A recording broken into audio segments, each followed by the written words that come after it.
I'm sipping, I'm sipping, I'm sipping, I'm sipping, I'm sipping, I'm sipping, I'm sipping, I'm sipping. Sipping, I'm sipping, I'm sipping, I'm sipping, I'm sipping, I'm sipping, I'm sipping, I'm sipping. Sipping, I'm sipping, I'm sipping, I'm sipping, I'm sipping, I'm sipping, I'm sipping, I'm sipping. This is Sippin' with Sammy. I am Mr. Fly Shit Only, the one and only Sippin' with Sammy. Sam Malone, Barstool Rug. If you ain't sippin' with Sammy, you ain't sippin' right. Please Yep.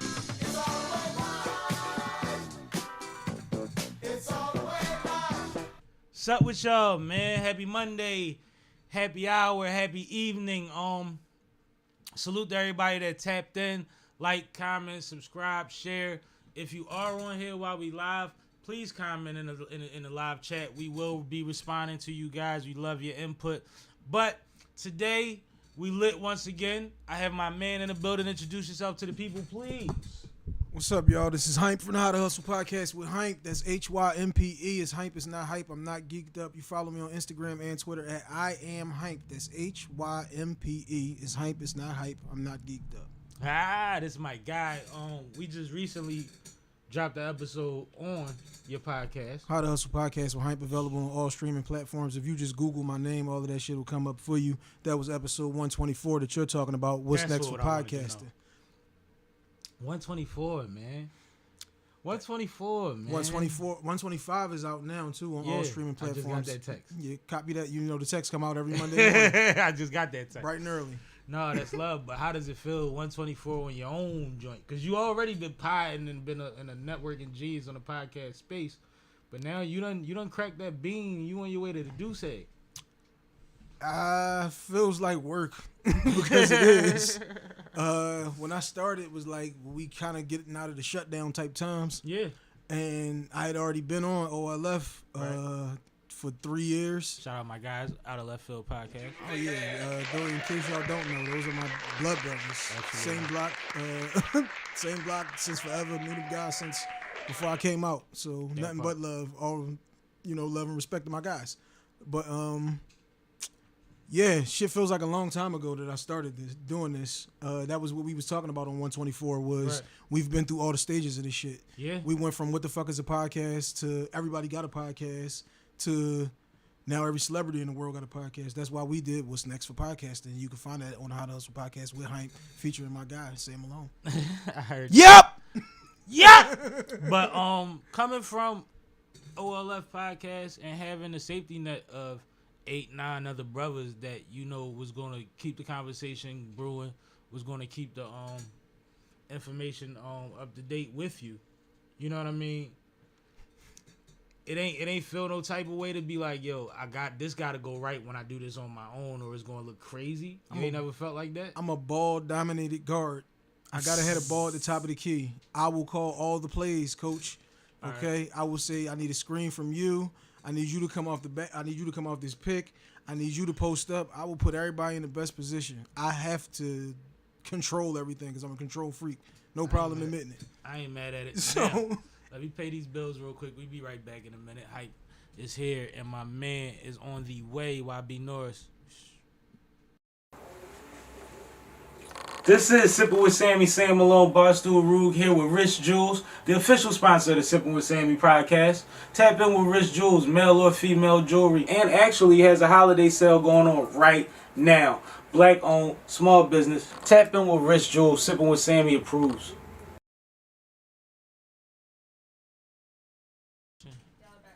Yeah, so shout out to Rich Jewels, hit Marissa up. Sales, contests, all type of things going on with her. Male and female jewelry. IL wearing a couple pieces now from Marissa. Shout out to Rich Jewels. No, we need you over here, man. I don't know what the hell you think this is. Let's you go. late. You can't be late and then chill. You gotta work. It's my man Hympe. That's YB. Oh, we gonna talk. Nah, man, this is my guy. That's my other guy. So we good. Traffic crazy, man. Nah, it's weird tonight, man. It's weird tonight. I'm glad Eagles you made playing it, though. tonight. That's what it is. That is what it is. Monday night Birds game. That is what it is. That Go is Cowboys. What it is. So was already talking to Hympe before you got here, but introduce yourself to the people real quick, man. What's poppin', man? What's poppin'? It's YB Norris, man. Northside's finest. Say that. And we was just talking about Hympe has the How to Hustle podcast that he dropped, and I just did an episode with him, and we was talking about podcasts in the future, the progression of podcasts and all that. But how was y'all weekend? Y'all weekend was cool? Solid. Any highlights? Every day is busy for me, bro. What you did? Worked all weekend? On top of How to Hustle podcast with Hympe, which you can find on all streaming platforms. Let me take these joints off for y'all just to let y'all see. Custom Hustle is my clothing line. That's Custom Hustle World on Instagram. It's Custom Hustle Co on Twitter. These are the CH4s. This is the 4th version of my sneaks. I got 4 versions of my sneaks available in all colors. My bag. There you go. You know what I'm saying? Like I said, these are the 4s. I got 4 different versions of the sneaks. Everything I got on, I own. We just dropped these pants that I got on right now. These are the cargos. These just dropped last week. We're working on some merchandise that I just was talking to you about off mic. You know, we don't like to announce things until they're official. Right. But yeah, we do custom jerseys, custom jackets, sweatsuits, t-shirts. You name it, we got it. Full-time hustling. Also, H2H cleaning now on Instagram only. Roof and plumbing, flooring, HVAC cleanups, cleanouts. You know what I'm saying? Power washing. Was long as shit. Like I said, I got a whole clip for you. And Sam spoke for you already, so you good. But yeah, my days are always busy. On top of that, full-time dad. I heard that. So the weekend was just all of the above, right? The weekend was trying to order some sneaks for grandma. Cause grandma told me she wanted the red and black joints. I heard that. Shout out to grandma supporting the sneakers. Man, that's love. Had a mix up with an order, and you know, trying to make sure we could keep this thing progressing. I heard that. What about you, YB? Any highlights from your weekend? You get anything special? Hey man, every day is a highlight for me, man. You know what I'm saying? Every day is something new. No like apparel is on the rise.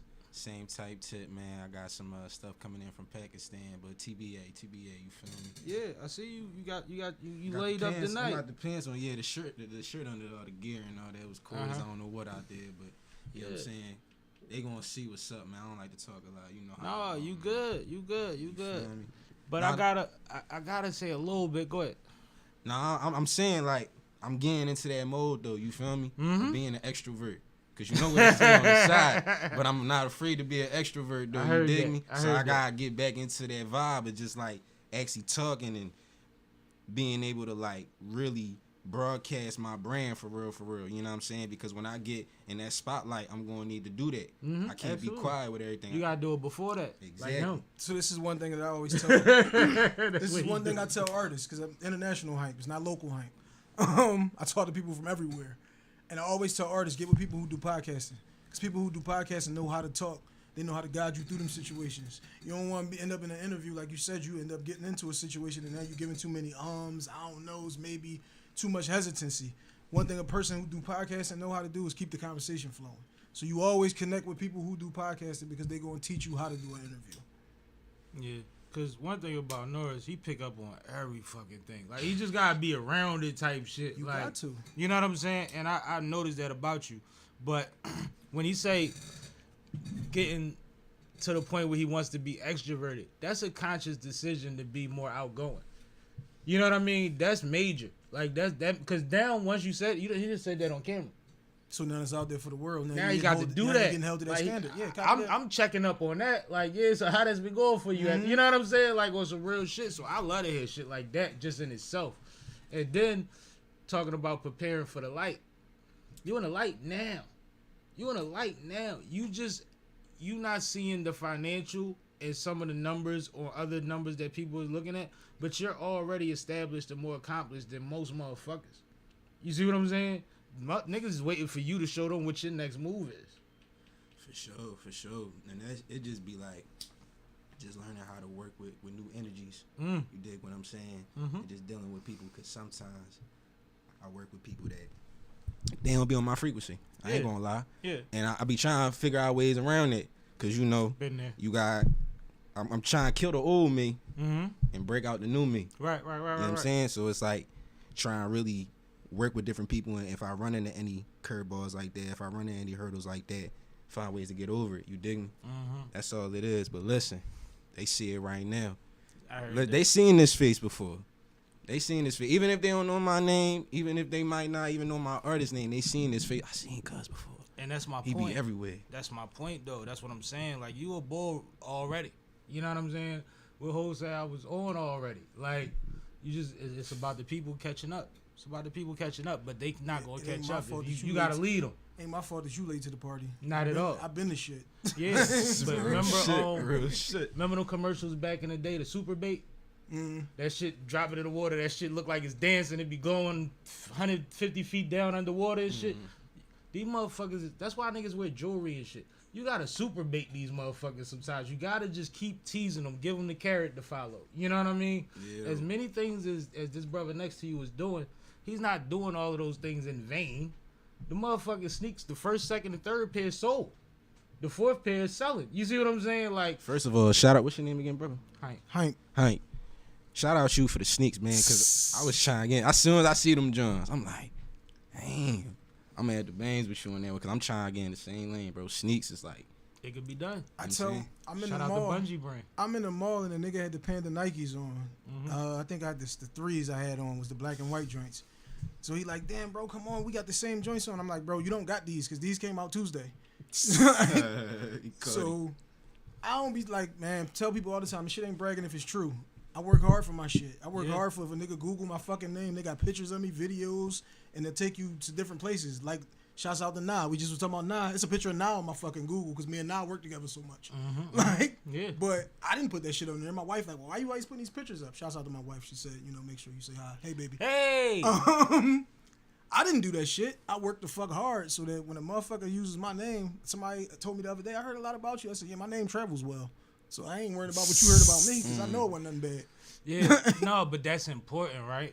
And that speaks to what you said, trying to separate where you was to where you trying to be at.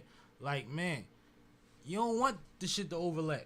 Once you start doing something thorough that you could be proud of and that you could tell people about, you don't want the shit that you don't want nobody to know to affect that. Bro, you know what I mean? That's you don't crazy. want where you been to affect where you going. Where you going? Like, where you going? I mean, I keep it G.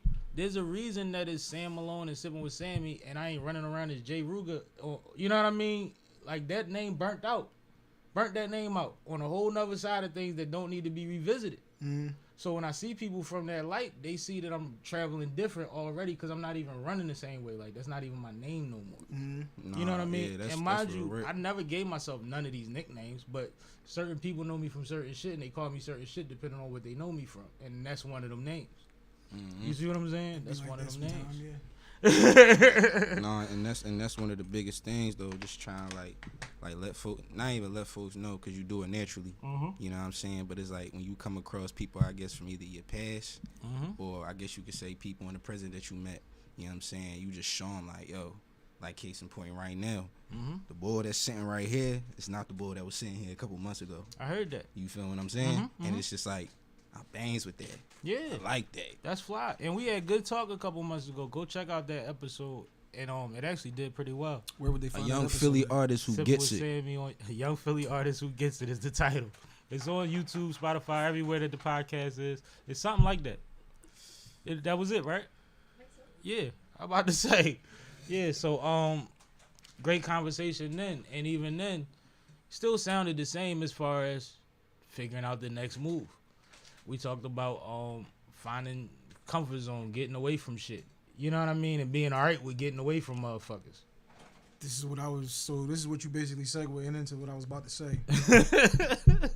That's why I started looking at you. I'm like, you about to say something. Yeah, man, I know how to do this shit. You can't let a motherfucker use your past to dictate your future.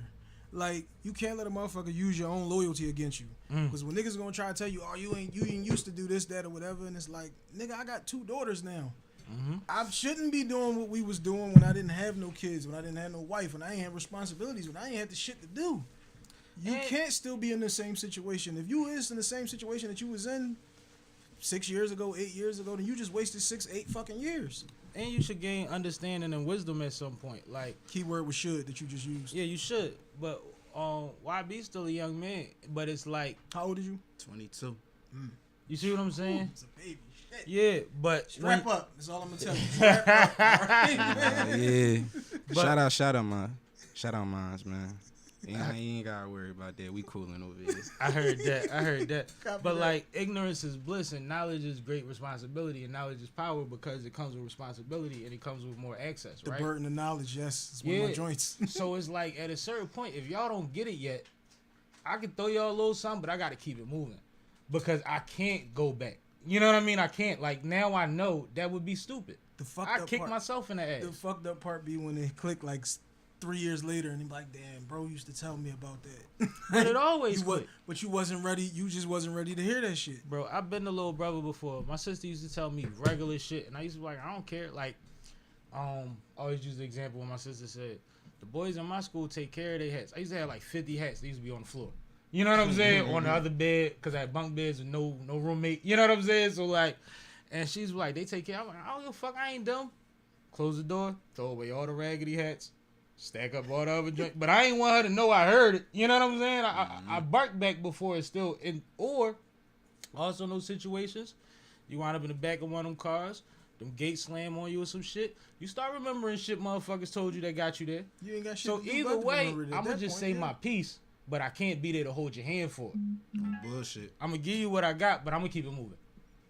Yeah, I'm going to keep it moving. If you don't get it, you don't get it. Everybody can't. My whole joint is when I get to first class, I want to turn around and see you sitting right there. Mm-hmm. But if you don't know where the fucking airport is at, if you on 76, talking about you going to the airport, nigga, you ain't even going the right way. You're not in the lane to get to the airport. All right?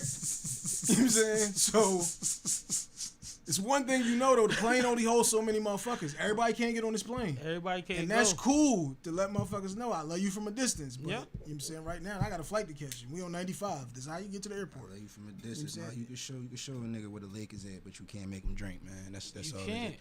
That's all it is. And I had to learn that too myself when it came to like some of the folks that I had, because I love too hard, bro. Like I did. I know that's you your what I'm problem. saying? And that's definitely one of the issues I did. Right there. Cause I love too hard, but it's not even like it was like on some naive shit. You feel me? Mm-hmm. It was more so like how I was raised. I knocked the weed over. Go ahead. Like how I was raised, and in terms of just how I treated both genders. You feel what I'm saying? Both male and female. Yeah. Yeah, I mean, just being respectful and all that. I had to kill all that shit, bro. I had to kill all that shit. Headshot, no bet. But it was like, after that, though, I kind of learned where that thin line was and when not to cross it, you know? So it's like, if it's a situation where it's dire and I feel like, all right, bro, you got to step in. Even though you might not want to, you got to step in. Then I'm going to do that. Right. But then I'm going to also analyze it and be like, nah, they trying to run game? For real? Yeah, see. It's always going to be tricky, though. And that's the thing, like, I think a lot of people get into business, get into entertainment and all of this shit and think that because they're good on their side or because they're talented, that they deserve good business all the time. And it don't work like that. You going to deal with assholes the whole way through. The higher your number, the less assholes you got to deal with. But I think at the same time, the sweet spot, you kind of, well, it depends because I was about to say, yeah. The higher you getting up there, them niggas No. get tricky. the more you charge, the less frivolous conversations you're going to have. That's a fact. Now, you might be dealing with a different type of individual. You might have to break that down for me. at that level. I'm about to say, yeah, hey, break bro, that down for me. Because in this if business is everybody can shop at Walmart, everybody can't shop at Nordstrom. You see what I'm saying? It's like when you have Walmart prices, the entire public is knocking on your fucking door. When you got Nordstrom prices, it's going to be a couple people trying to steal some shit still. You still going to deal with some scammers. But most of these motherfuckers is going to pay so much that you accept all returns no matter how long a motherfucker had it. Like Nordstrom used to. You see what I'm saying? Like, it's a thing.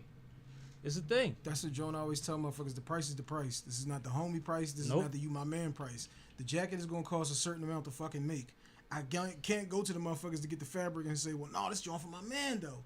They don't give a Care fuck. less. So at this Yo. point, when we slicing the prices and all of that, that just means my kids is getting fucked over, and we don't fuck over my kids. Ever. And that's the thing about, you know, having your own clothing line, because that's what a lot of people don't realize who don't do it. You know, they might come to you and be like, yo, can I get this for this amount? But like, yo, you know how much this bread was just to get it over here? Bro, when I start ordering 1,000, like the niggas you comparing me to, maybe I could do that number. But when I'm ordering 20 and 50 at a time, I'm not nowhere near that number, bro. You got to play with me so I can get there. This math got to make. It's got to add up. It cost me X. I got to make Y. Like, it has to. It has to. But it's cool because one thing about it, people are naturally followers. And when you doing something thorough, they catch on. They catch on. You already fly. You already a hustler. You selling fly. You selling hustle. Like, who is going to deny y'all of those two things? You see what I'm saying? The shit that I hate about our city. But what it takes some time. Huh? Our city gonna get Joey shit as soon as somebody else tell them that this shit hot. Mm-hmm. And then the whole time they gonna go, oh no, that's my man. He had this shit. Yeah, he got all that. Nigga, I've been told you because you got my phone number. You knew 3 years ago when I was telling you this shit. You know what I'm saying? But you was on some bullshit. No bullshit. I love the city, but yeah, it's dick eaters everywhere. I ain't gonna lie. Y'all is everywhere. Y'all everywhere. But unfortunately. That's why I've always utilized my platforms the way that I did. I always made sure anybody I fuck with could come through, and I'm going to treat them motherfuckers the same as I treated the people that we look up to. You know what I'm saying? Yeah, copy that. Because I treat everybody with the same respect until you act ignorant. Yeah, because I feel like even if you got a thorough audience, my audience need to know you too. Like, I need you to get some of this love too, whatever that may be. It might be 2 people that tap into your shit. You know what I mean? It might be one motherfucker. You might catch some cheeks off it. Who knows? But at the same time, whatever my audience can provide, not you per se, but I'm talking about the thousands of people I've had on these platforms. It's like, it's for that. It's because people need to. I don't need people to wait until you can get the sway to be like, oh shit, he was in the city. You see what I'm saying? You might not watch my platform, but I tried to tell you about him. I tried. Nah, I tell motherfuckers all the time. What's the boy name? Friday? I ain't know about Friday till he was out of here. And I'm in the mix. The whole reason you do these different situations. Now I know it's people's. The whole reason you do these different situations is you got at least one motherfucker that know you who don't know me. I need that nigga. I need it. You know what I'm saying? I need it. That might be another jacket. The other 2-3 pairs of sneaks or whatever the fuck it is. Like, but I ain't know that motherfucker yesterday, and you got that motherfucker. You come on my joint. I got at least one motherfucker who ain't know you. Let's get that nigga. And I ain't gonna lie. When I go on other platforms, that's the furthest thing from my mind. I'm trying to go have fun and just add my sauce to what they got going on. I really don't be checking on what, like, I don't look at your audience to see, you know what I mean? Is it worth it? I don't present myself differently based on none of that shit. Like, I don't look at your audience and say, is it worth it? I look at you and say, is it worth it? That's my whole I thing. can't have my name, like I said, I don't play with my name. Right. You ain't gonna run into nobody who gonna say, oh, yo, no, I boy, check out and make sure you got quality. Yeah. Yeah.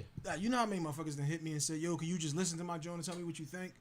Or, yo, I just started. You got any notes for me? Huh? You do it? Of course. So you A&R podcast now? I remember, nigga, How to Hustle Seminars available right now. 5 episodes of the How to Hustle Seminars are available. Can still be purchased. You can get all 5 at one time, or you can get them one at a time, however you need them.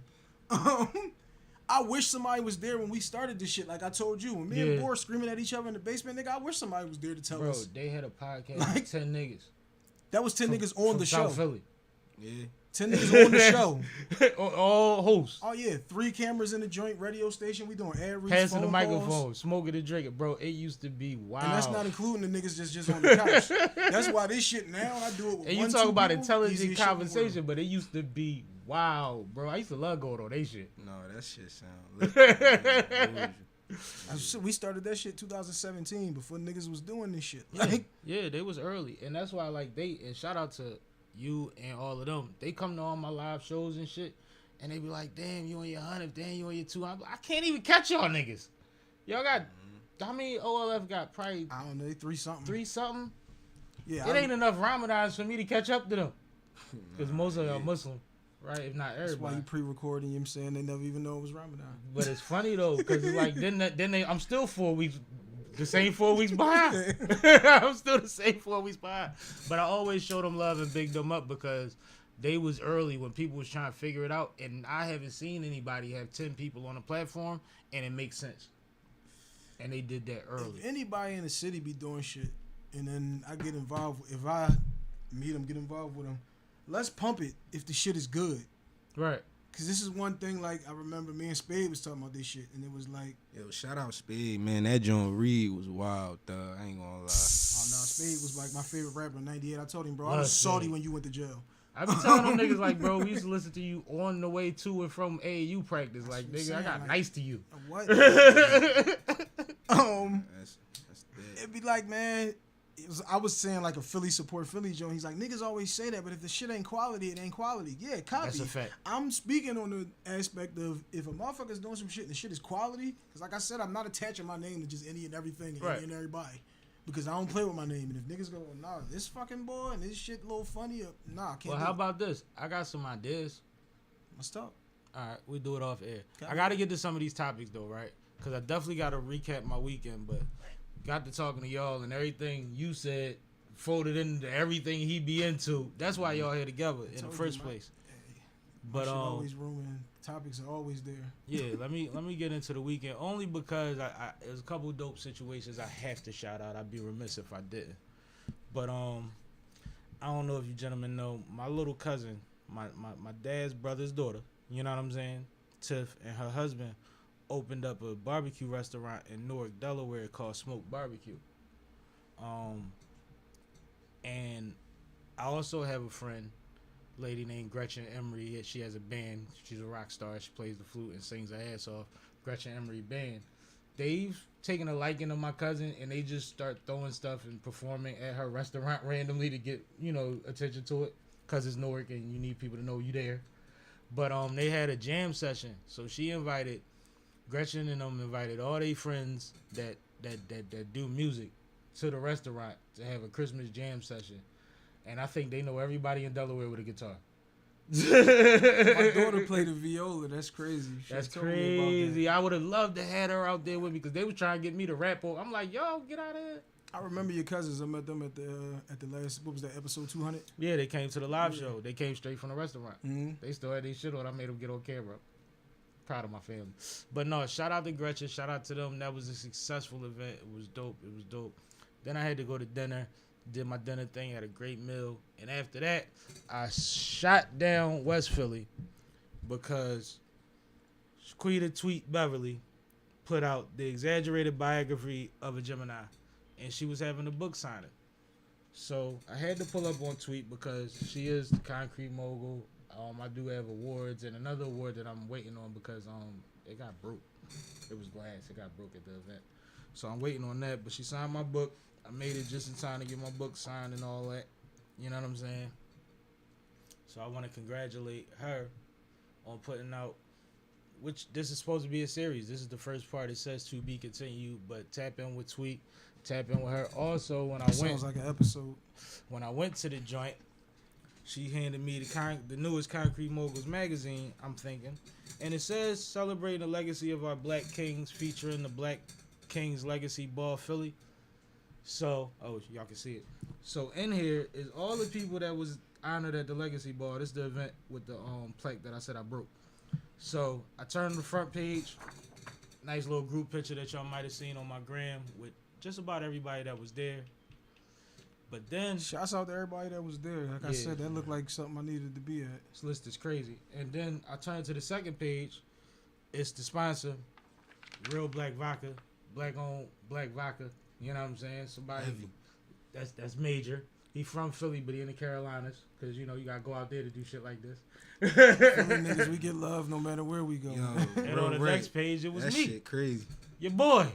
And I'm like, oh shit. So shout out to her because she always acknowledging me. But I run off some people that was at the Legacy Ball just so y'all can see what Hype said. Nah, salute to you though. Let's not just gloss over that and What we act doing? like you know what I'm saying that was a small accomplishment. Okay, let me clap for myself. No doubt. You know what I'm saying? Can I speak out loud? Can I tell myself I'm proud? I heard that. No, I mean I always appreciate it, but like the acknowledgement is dope. But you be proud of the acknowledgement when they tell you like, yo, I want to invite you to such and such. We want to honor you, or you've been nominated, or whatever. Right. The best part for me be being in the room. You know what I'm saying? Like this picture is full of power, and it was Yeah. love, and it was nobody with their arms folded, and nobody looking at nobody too long unless they was trying to get their attention to show them some love. You know what I mean? But let me see, man. Shit. SippinWitSammie I think I know him. Michael Webb, Raheem Walker, Wallace Battle. Y'all know Reality Childs. Shout out. Rob Moore, OG Law, George Harris, Solid Security, Ray Foreman, Shout out. DJ Sammy, for N.I., real, man. Christopher Drake, Tony Reese, Day Mitchell, Philly Four Horsemen, Tone Bar, Shouts out to Tone. my Smurf, guy. Tyree Lewis, EJ Holt.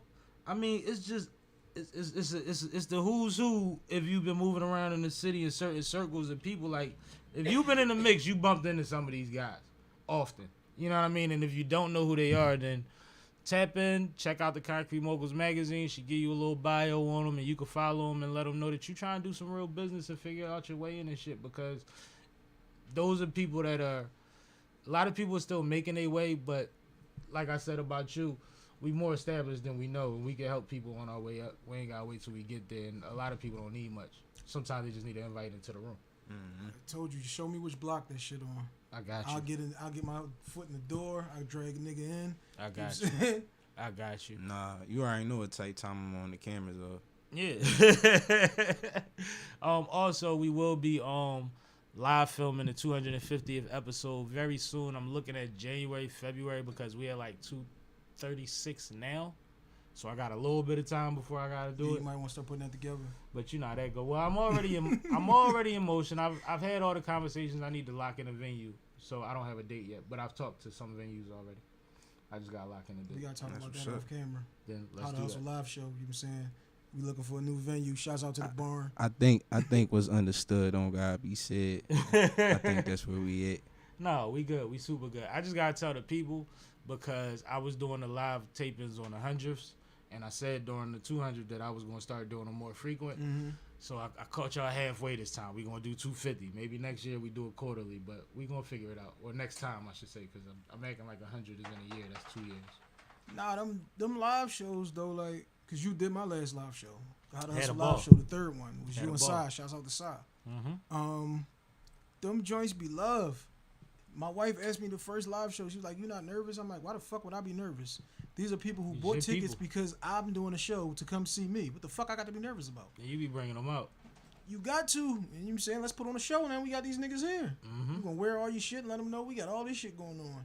No, I had a ball both years that I did your joint. But shout out to your wife because she was running around there doing everything. Oh yeah, my wife on the bread. She My was wife on doing the- my wife on the door. everything, man. She caught all the angles too. Yeah.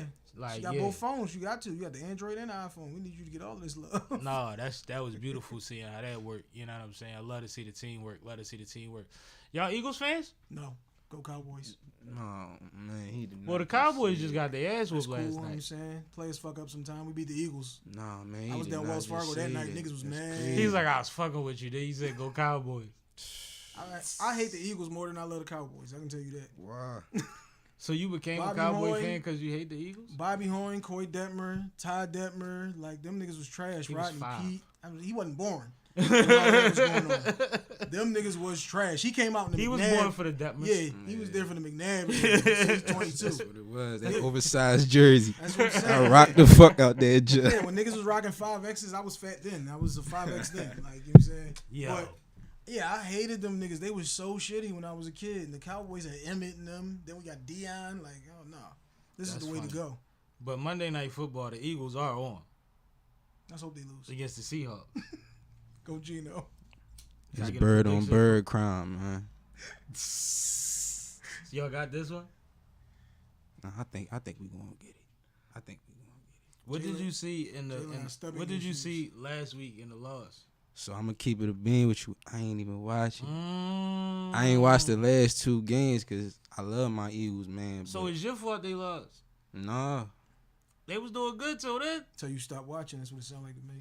You shouldn't watch tonight. I wouldn't. If I was you, I would say fuck it tonight. Now this nigga on camera when he supposed to be watching the game. That's crazy. yo, hey, listen, that show the love though. That's what I'm saying. Nah, Like, I appreciate you. You know that. niggas You know is that. it. You know that. That's funny as shit though. That's crazy though, cause I definitely should be watching that shit, man.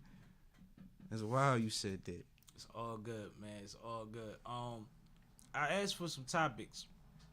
Hympe said he would whatever, just send them to him. And because I know Hympe so good, I ain't send him shit. paid talent. But I tell you, you paid talent, nigga, you gotta be able to operate on your feet. But YB sent me some joints. You see him up there? I can't pull it over a little bit for me. Man, so YB if you see him. 3 of them. All right, there we go. You want to start? Anywhere you want to start at? They're your topics? Yeah, couple of them. Yeah.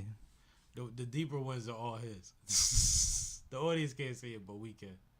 Where you want to start at? Nah, I was just letting you rap, Brody. All right, so we Female masculinity, exactly. man. Oh, man. That's where I was No going. Limit Soldiers? Mia Mia X is out there? Yo, I wasn't prepared. Nah, yeah, that one caught me off guard. Why female masculinity? To what extent? To the extent of what we see now and what's going on now, it's out there. In my opinion, it's like, it ain't hard to hide. You can't sit up here and deny it. It's there to that extent. Like, Right. you know, so the reason why I really was hollering at you about it is because I went through a situation right before you asked. I went through that situation right before you asked. I'm listening. And it was like, damn, shorty's rocking like that now. She look no older than 17. She rocking like that. So I'm like, all right, I gotta holler at Sammie about this shit. I remember being on an ad by Young's Deli, right? This years ago. I'm young, probably early 20s, right? And it's like a pack of girls walking across the street, like 5, 6 of them. And we hop out the van. Yo. Shorty grabbed the joint next to her like, she don't want you. My dick bigger than yours anyway. And it fucked my head up.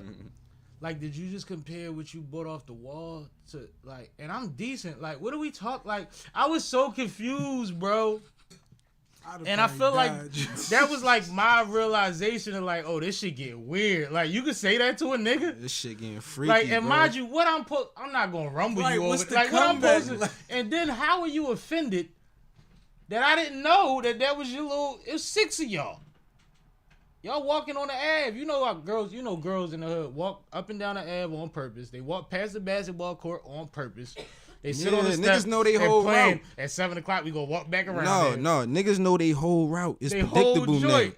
Like, I know I know what term you gonna be at and all that. Like, So it's I'm like, predictable. oh, all right, they out here to get caught. What's up? Cause don't nobody just be by Young's. Young's was crazy. You see what I'm saying? And rest in peace. I heard the owner just died too, man. Rest in peace. Young's Deli. The OG boy, they used to be in there all the time. I ain't hear that. Rest up. Somebody Rest up. posted him the other day on the book. Crazy thing is, I got everybody on Facebook, on Uptown, on my social medias, on some real shit. It'd be weird. You don't even realize you follow. You know how certain people don't post. Yeah. If somebody died, that nigga go post. You be like, oh shit. He in the picture with him like this. With the China man. I'm like, you was taking pictures with them niggas?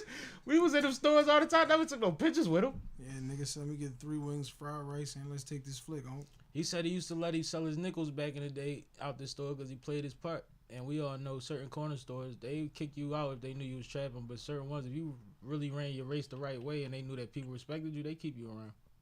They keep you around. You damn near security. Non-stop traffic coming through. You goddamn right they want. And you damn near security. And if the cops act crazy, they don't know nothing. Mm-hmm. They can take you. They not gonna tell on you, but they can take you. That's how it be. I feel like it's really how shorties just be running game on niggas now. I think that they boxed us in. They've ran with so many catchphrases to where we're not allowed to say anything about women unless we hate women. And it's like, that's weird. So now they allowed to run wild. Ever since Carrie Hilson, they've been running wild. And Why what's my Carrie man? Hilson though? Because when Carrie Hilson was bossing up, Ruben Studdard was apologizing. And we ain't, and ever since then, it's been eat my ass, do this, that, and third, and niggas have been begging to eat the ass. Because niggas is accepting this bullshit. Niggas is allowing I was this just bullshit about to happen. say that, like, it's the niggas. Well, the industry is the industry. The problem is niggas is impressionable. That's why I said it's like the niggas. only reason I became a party and a club promoter was because it was like, yo, every weekend everybody want to know what we doing. We might as well get paid for it. So then we became the influence. You see what I'm saying? Because now if you throw something and you want to be in competition with me, do they have a pool at your club that all the girls jump in at 1 o'clock in the morning? Oh, y'all ain't rocking like us. Like now you start influencing culture in a different way. No, that's a good question. You see what I'm saying? And I'm 22. Like that shit, you those things come with it because people are impressionable. This is on Tuesday nights. Motherfuckers was missing work every Wednesday. Shouts out to Industry Tuesday. I missed Industry Tuesday. What was that, Flow? Yeah, it was across the street though. I had Chrome and what's the name? I forget. What was the outside part called? I had them joints. I wasn't supposed to be in there. We coming up 30 deep and we in there. Niggas going to summer school the next day, still bent. We got the, you know how we got the spot? This before camera phones. That's fucking me and my crazy. man, we got the That's wristbands funny on and as shit. shit. Niggas be like, where the fuck was y'all at last night? Nigga, we was in the mix. Yep. Even when we got the spot, and I'm saying we was 22, we might have been younger than that, but we had started throwing parties and getting spots, and a barber had Chrome in an outdoor spot. I forget the Bamboo. It was Bamboo. And he had a radio spot for it and couldn't pack the night. Like Power 99 was shouting it out 8 times a day, and he wasn't packing the night. And then he gave it to my man. Like my man bought the night off him, bought me in on it, and they ran out of bottles every Tuesday when we had it. Niggas started selling bottles and shit they don't sell bottles of. Like, I mean, we got E&J. Industry That's a Tuesdays, good thing though, nigga. Shit. Yo. But it was after Industry Tuesdays that got shut down. Yes, nigga. Industry Tuesdays had actually moved at that time. They was on South Street. They was on 4th Street. Okay. Yeah. They had lost Flow at the time. Yeah, Flow used to be fucking popping back then. Shout out to Larry, you know. Larry used to be down there, yeah. But Road to a oh yeah, salute. Absolutely. But like what I'm saying is that motherfuckers is impressionable. So when something becomes a hashtag or a hit single, or it becomes a way of life for certain people, just like my man, you ain't never hear a nigga tell a nigga, and this is gonna sound so crazy on the internet nowadays. My man was like, bro, you do anything for the bitches. I think you damn near do some gay shit to get some pussy. You see what I'm saying? And it sounded crazy when he said it, but it's like, bro, every story you tell, it'd be like, you going but the above and bitches, beyond. but shorty, like he took a bump with somebody famous, cause she was doing it. You see what I'm saying? And it's like, bro, what's your limit? Some dudes really live that life. Like when somebody say, "Oh, them jeans is corny now," they're getting rid of all of them joints. They ain't even got no new jeans. Yeah. They gonna find some parachute pants tomorrow. Some of the realest shit Boar ever said was, "You be trying to fuck bitches for your man. You be trying to fuck this bitch just so you can tell your man, yo, I hit that you caught that." And at the end of the day, once you tell me, yo, Hympe, I just fucked the bitch, I'm gonna go, oh damn, you did.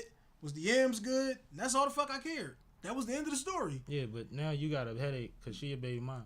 Anyway, cause no, that's the other nigga. You said niggas are going to niggas be going above and beyond. This the other nigga. This another thing I never did, but I used to warn niggas about this because they used to be like, yo, how come it seem like you always trying to holler at somebody that want? I'm like, bro, you don't realize a chick that you used to smut, if he catch her, he's wifing her, cause he look up to you so much. Like, you don't even realize, like, he on your dick so much that if he catch something that you used to fly with, you know what I mean? Nah, yeah. He gonna hold it down. I seen that. That's why I'm laughing. He dumping. I seen that.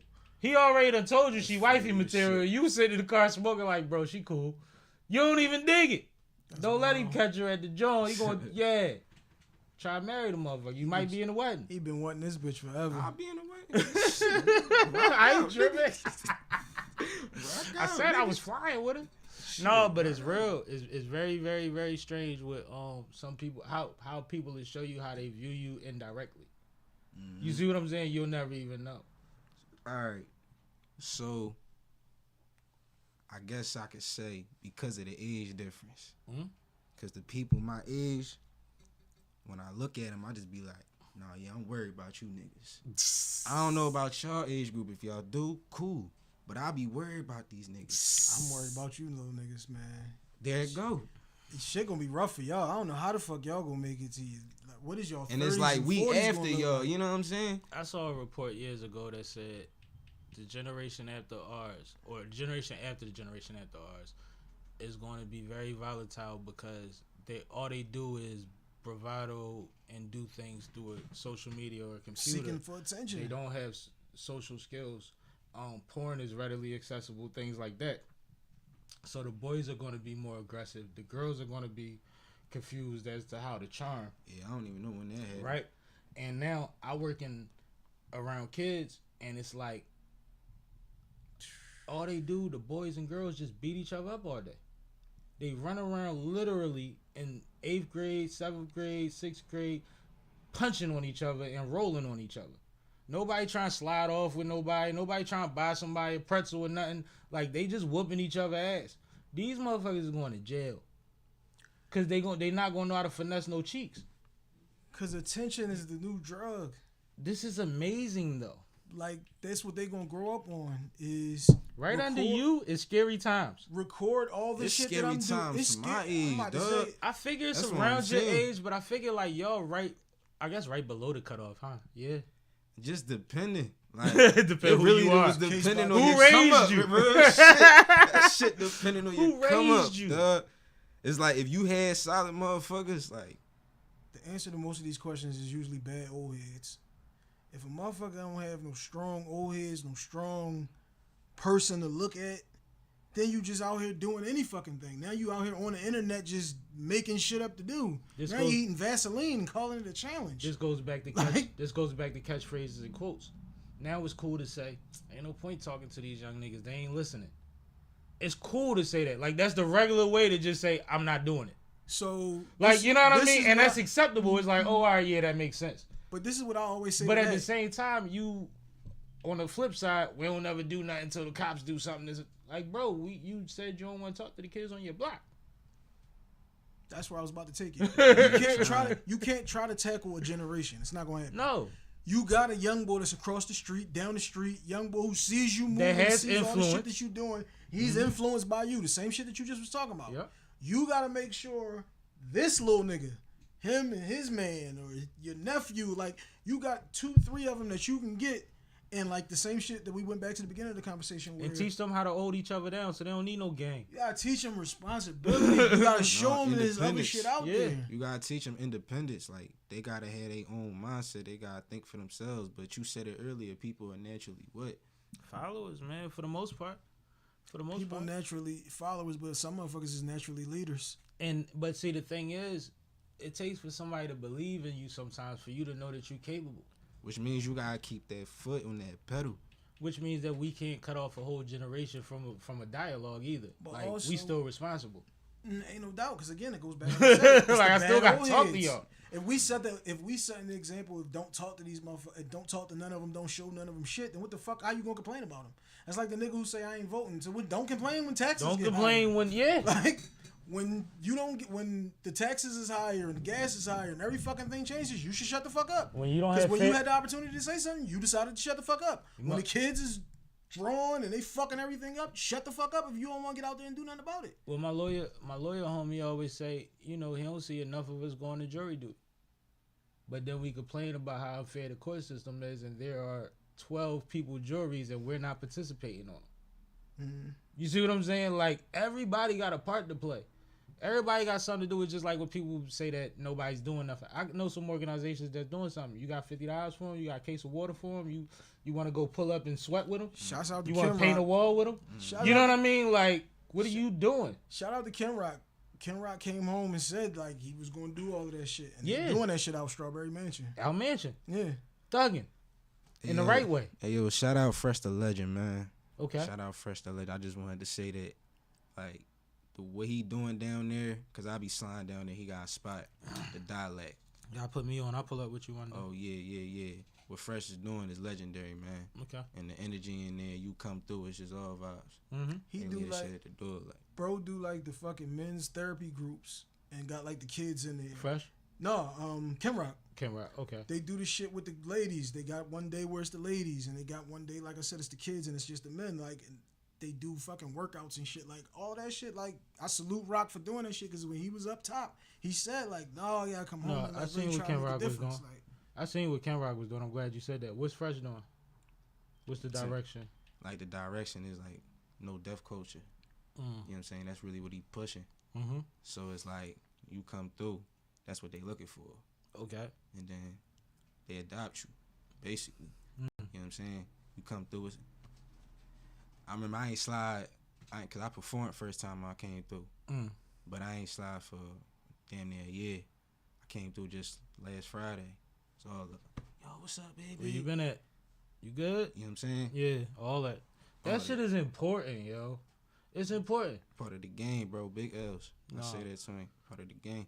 I explained to for years to women how like the mindset is different. Like a dude to get off work and go past the basketball court and not hoop just to kick it for a minute, or go past the bar and not even try and get drunk just to talk some shit before you go home.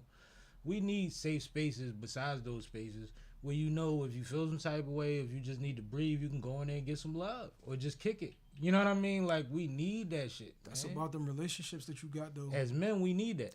That's the relationship. You get in a relationship with a woman, she don't let you go to poker night. It's like, damn.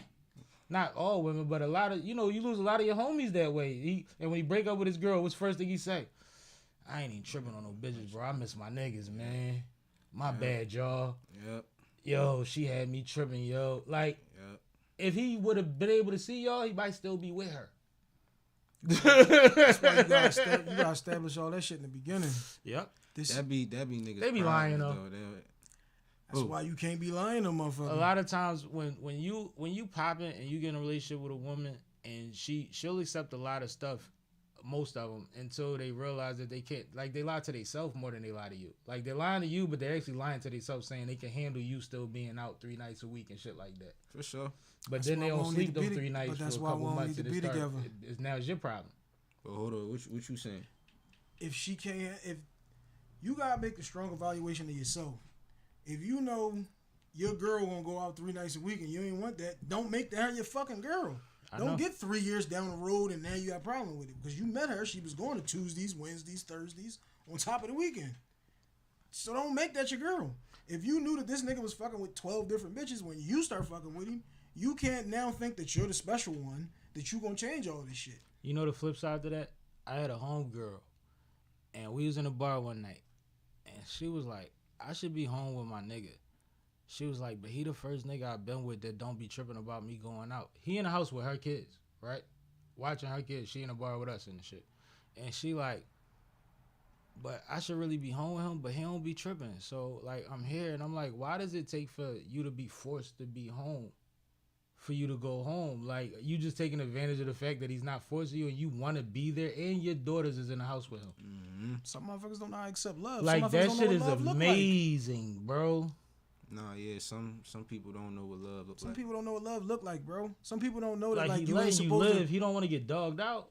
Some motherfuckers don't understand that you don't have to have arguments Yeah. to be in love. My mom and my dad was together for I 40 say that fucking all the years. time. People think 40 years my mom and my dad was together. I never saw them have one fucking argument, bro. Like, she ain't never called my dad a dickhead. He ain't called her a bitch. We ain't got none of that oh, going no, I on. never seen none of that with Like, my folks. You crazy? Yeah. Like, my mom and my dad joints would be like, damn, I wanted chicken and you made fish. But They other don't than even get into that shit. We ain't got that's not what I came from. So, like, you can't bring none of that bullshit to me. I'm not trying, You like... bring too much of this, like, what was it, female masculinity towards me. I was iced. I'm cool. But you know what's crazy? The people that a lot of our generation and the generations after us have seen that have been together long term have had volatile and toxic relationships. And they view the fact that these people stuck together as what love is. Yeah. And then that's it. Because those are the only people they know that's still together is the people that beat each other up every fucking week. Yeah. You know what I mean? Y'all That's beating each crazy. other down physically and mentally. And, And y'all then don't everybody that's single is saying you don't need the other one. Your aunts is saying fuck these niggas, you don't do That's your thing. because love And your wasn't uncles being. is on some shit. That's because love wasn't being taught anymore. Copy. Down the line. Does that come with religion, faith? That comes with recognizing your responsibility. When I say faith, I meant in terms of where we headed. You know, because right now, people, they struggling, but it's on a different level. Mm-hmm. And it's really seeping down into the youth. So now you gotta look at what they doing because they next up. So me, I kind of came up with it when I was looking at my personal situation and how I wound up coming through and prevailing. You know what I'm saying? And when I said faith, I meant people coming to me asking me like, yo, how you get through that? I had to change my whole mindset when it came to that. I had to really believe in faith for real. Mm-hmm. Get closer to God, talk to him, follow him. And he got a handout right now. Yo, you high as shit, nigga. I'm not gonna lie to you. I'm not gonna sugarcoat it. Mm-hmm. If you fall, you gonna check. But I got you. And I had to come through and with myself and be like, all right, I gotta loosen up. I gotta relax.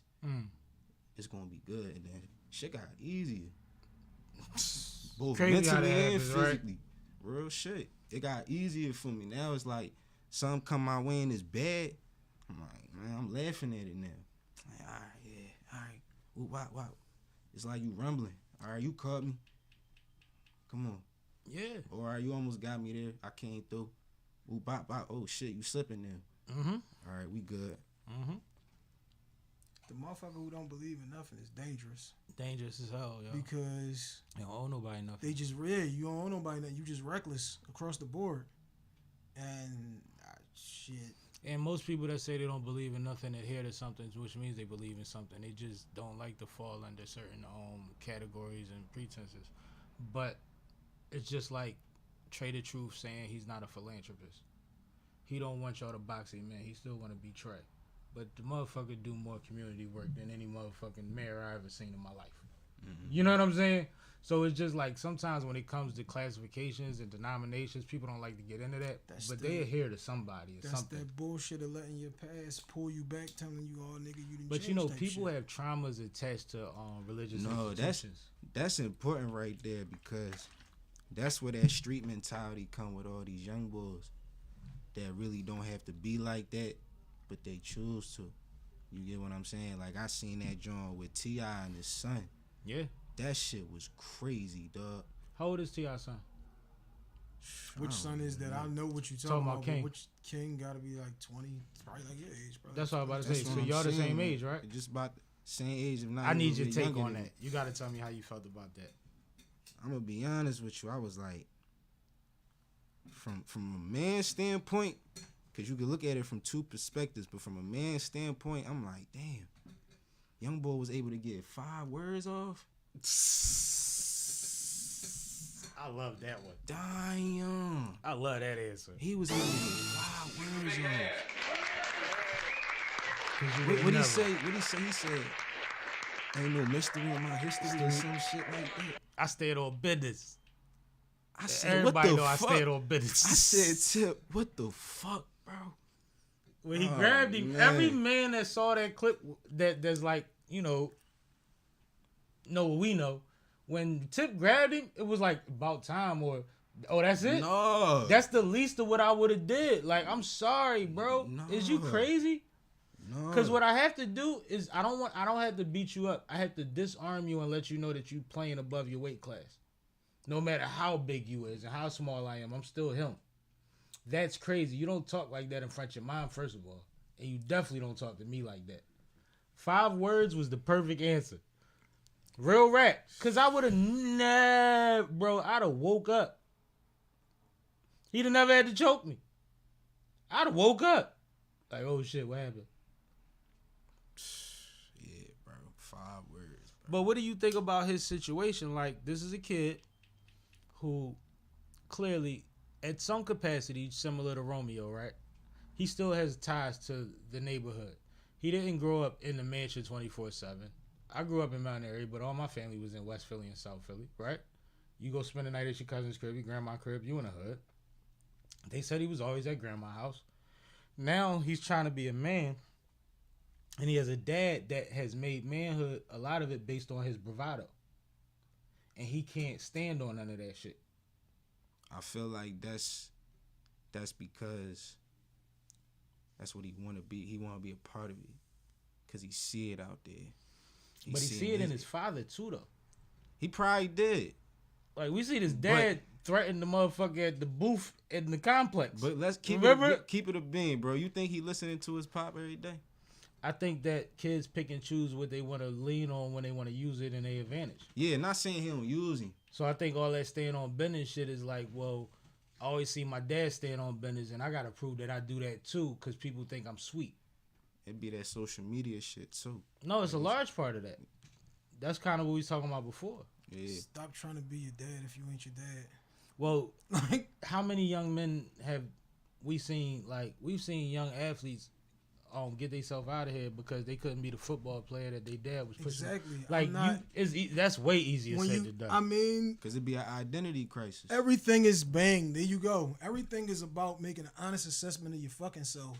If you're Mike's son and you know I don't jump as fucking high, I don't run as fucking fast, then stay out of this shit. For you fuck yourself up. This young man is 22 years old. He's at a realization about himself that 90% of his friends don't understand about themselves, which leaves him in a dark place to try to figure out if he's making the right moves in relationships while he's going through his journey. That means that a majority of the people that we're talking about, that's young men that's around his age, the same age as King, have not gotten to the realization that our homies got to at 38 after having 3 baby moms. Because that's why these About who they are. But that's why these situations Like, that's not always fair. That's why these situations be case by case situations. See, you know, Always, you know always. my squad. I'm the youngest. No, you the baby. Paying attention though is how the fuck I made the decisions that went through my life. You also one of the wisest without having Because- to go through the bullshit. Because you gotta pay attention and don't think you fucking special because it's you. If you came to the realization of some shit at 22 that the rest of your squad didn't come to, don't let that loyalty get played against you. Don't let yourself be pulled into some bullshit Not about that that you've at all, already thought was the fuck wrong. Or you already thought, like, I'm questioning this shit because it don't seem right. Or this shit seems like some other shit that I want to go do. And these niggas is all still telling me, yo, you should be over here with us. Yo, you changing, you on some shit. You got to be solid in yourself. Fuck what everybody else think. What do you see? And what I'm saying is, that's awesome to the person with that mental, right? Yeah. Just like we dealing with mental health across the board, and there's different forms, and everybody in our community, for the most part, has some kind of trauma or PTSD that they don't even know about through their lineage. You know what I mean? Just through the way that they were raised based on. Based on Right. your dad, your grandpa, all that shit. Yeah, so we know that everybody is not as mentally strong in certain aspects, and King is clearly not one of them. His older brother is not. He out here doing damn near country rock and shit like that, and he's not But tripping. he found his lane though. Yeah, That's why I said it's an identity crisis. There's a lot of youngers that's going through that. and King running around Boosie's son. Like, it's a whole nother thing, bro. And it's like neither one of them, like when they smoking in the car, they not having the conversations that you having with your homie that you would allow to smoke in the car with you. You see what I'm saying? They shit flipped around. You know what they on. They try to figure out the next super hyphy time, the next foursome, and whatever have you, and they throwing caution to the wind. Why? Because the world is they oyster regardless. That's why These motherfuckers can get 10,000, 20,000 to walk through because they somebody's son. Yeah. You know how it was when we was fucked up? We all had to put gas mean, money in look. and shit, and weed money together. This little motherfucker could be like, it's cool. Nah, I'm gonna just real call. shit. I'm gonna just call Plush, and we gonna go pick up $5 Real grand. shit though. Real shit though. We gonna go pick up five Real shit, and go get a grub. That's the same But you, shit. but you seen the set. You seen the setting though, Yeah, where it took place with them two, yeah. up in the skybox. In the skybox, living, better living. And you talking about you standing on everything. You need to sit the fuck down until you figure out what to stand for. Oh man, I just like I look at shit like that and then I look away, bro. Like, But do you appreciate where you're at when you see asking- shit like that? Yeah. Hell yeah, that shit fun. Like, and it feel like I saved myself. You know what I'm saying? I feel like I pulled myself over the gate when the river was rising behind me type shit. Like, damn, I made it. Nigga, 'Cause- you gotta choose you. Like, I graduated right before COVID. Mm-hmm. I missed all that shit.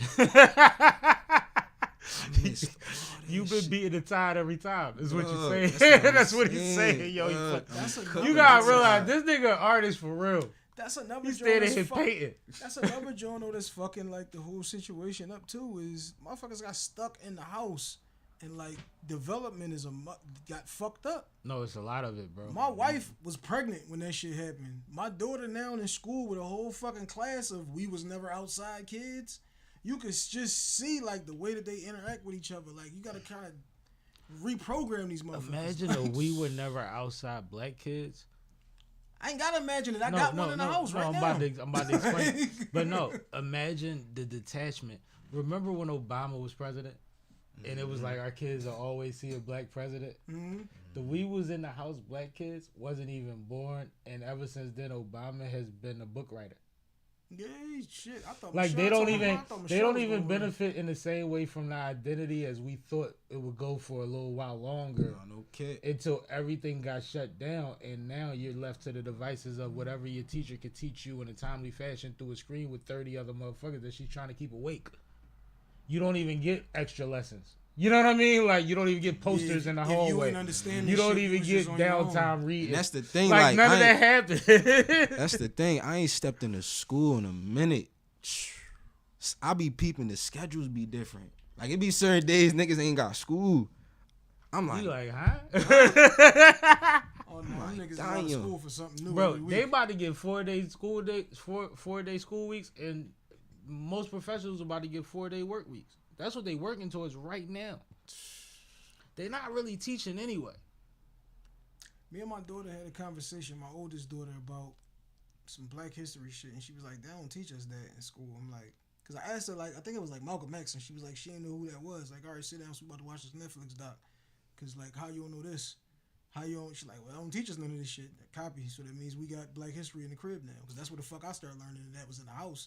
So that once they start breaking all of these different type of situations down, it was like, oh yeah, I heard about that. I know about that. I came from a Black history household, and then I went to an all black private elementary and middle school. So every day was Black History Month. So hold check. I got a question for both of y'all technically. But hold up, real quick before you do that. Good. I had a youngin tell me, 7th, 8th grade, something on a gang. He don't know how to read a clock. Niggas is on What TikTok. Niggas is on TikTok all day though, just saying that shit.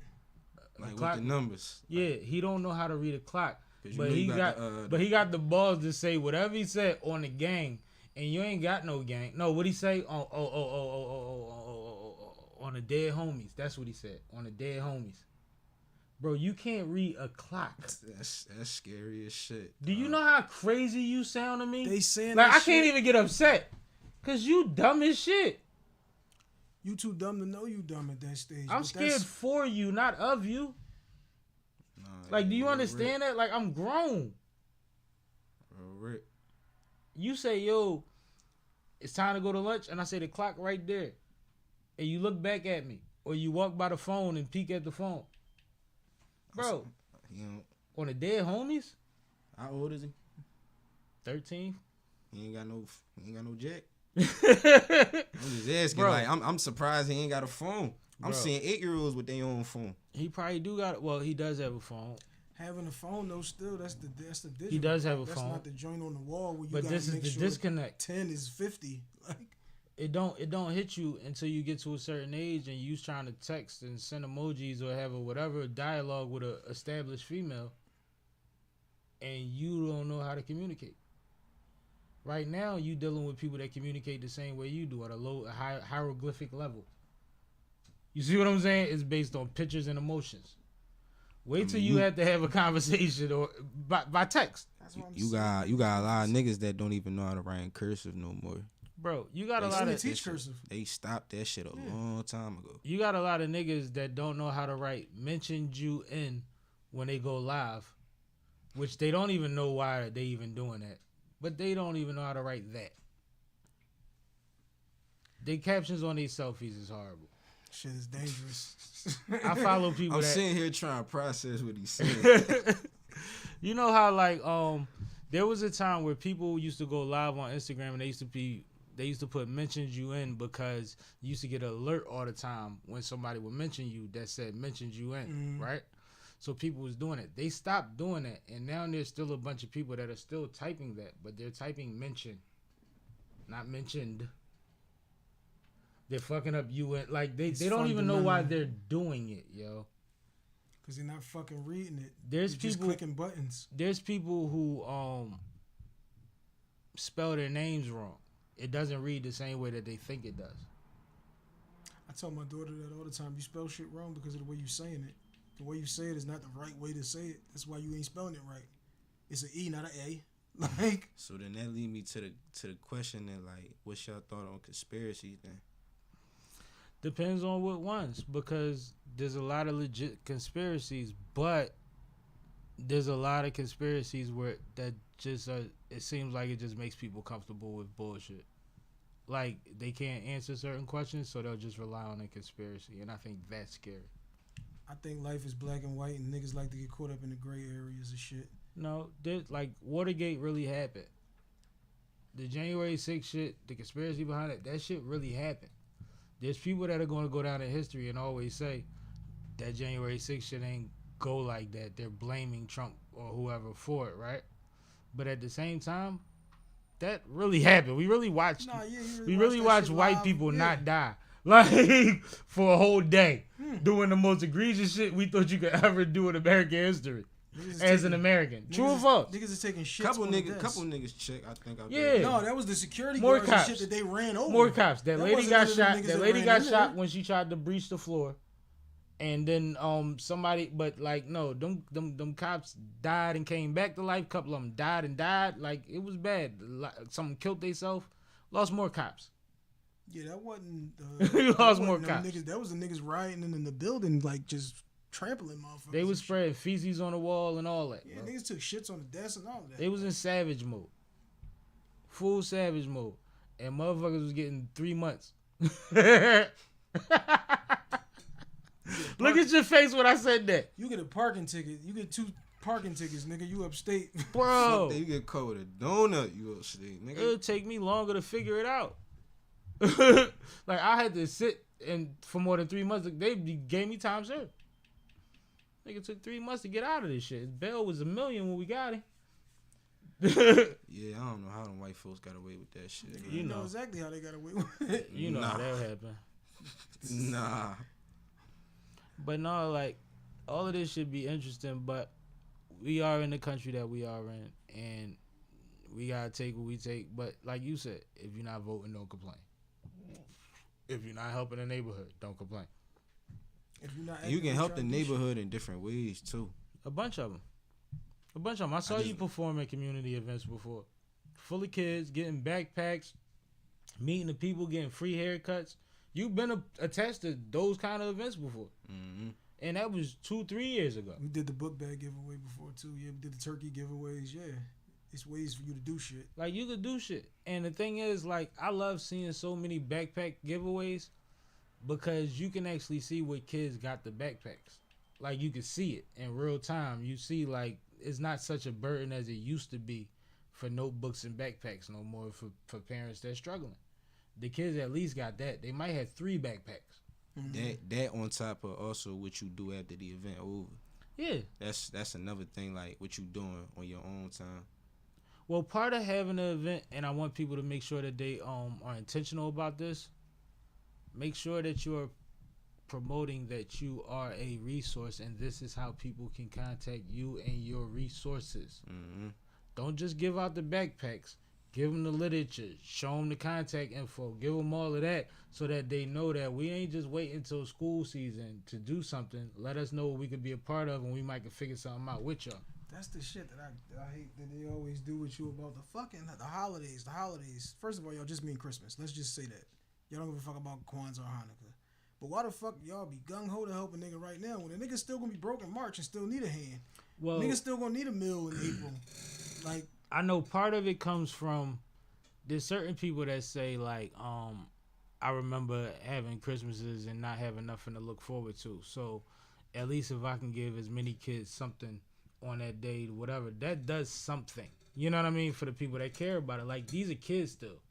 But at the same time, the parents still had the same burdens. But if you get a parent a bike and the parent provides a bike on Christmas Day, that's different. I remember not being able to tell my homies what I got for Christmas. why not? Because they got wife beaters and boxer shorts and pajamas. I got the new Ninja Turtle pizza thrower with the Sega Genesis and a bike. Like, you know what I mean? From my godmom, my aunt, my dad, like whoever.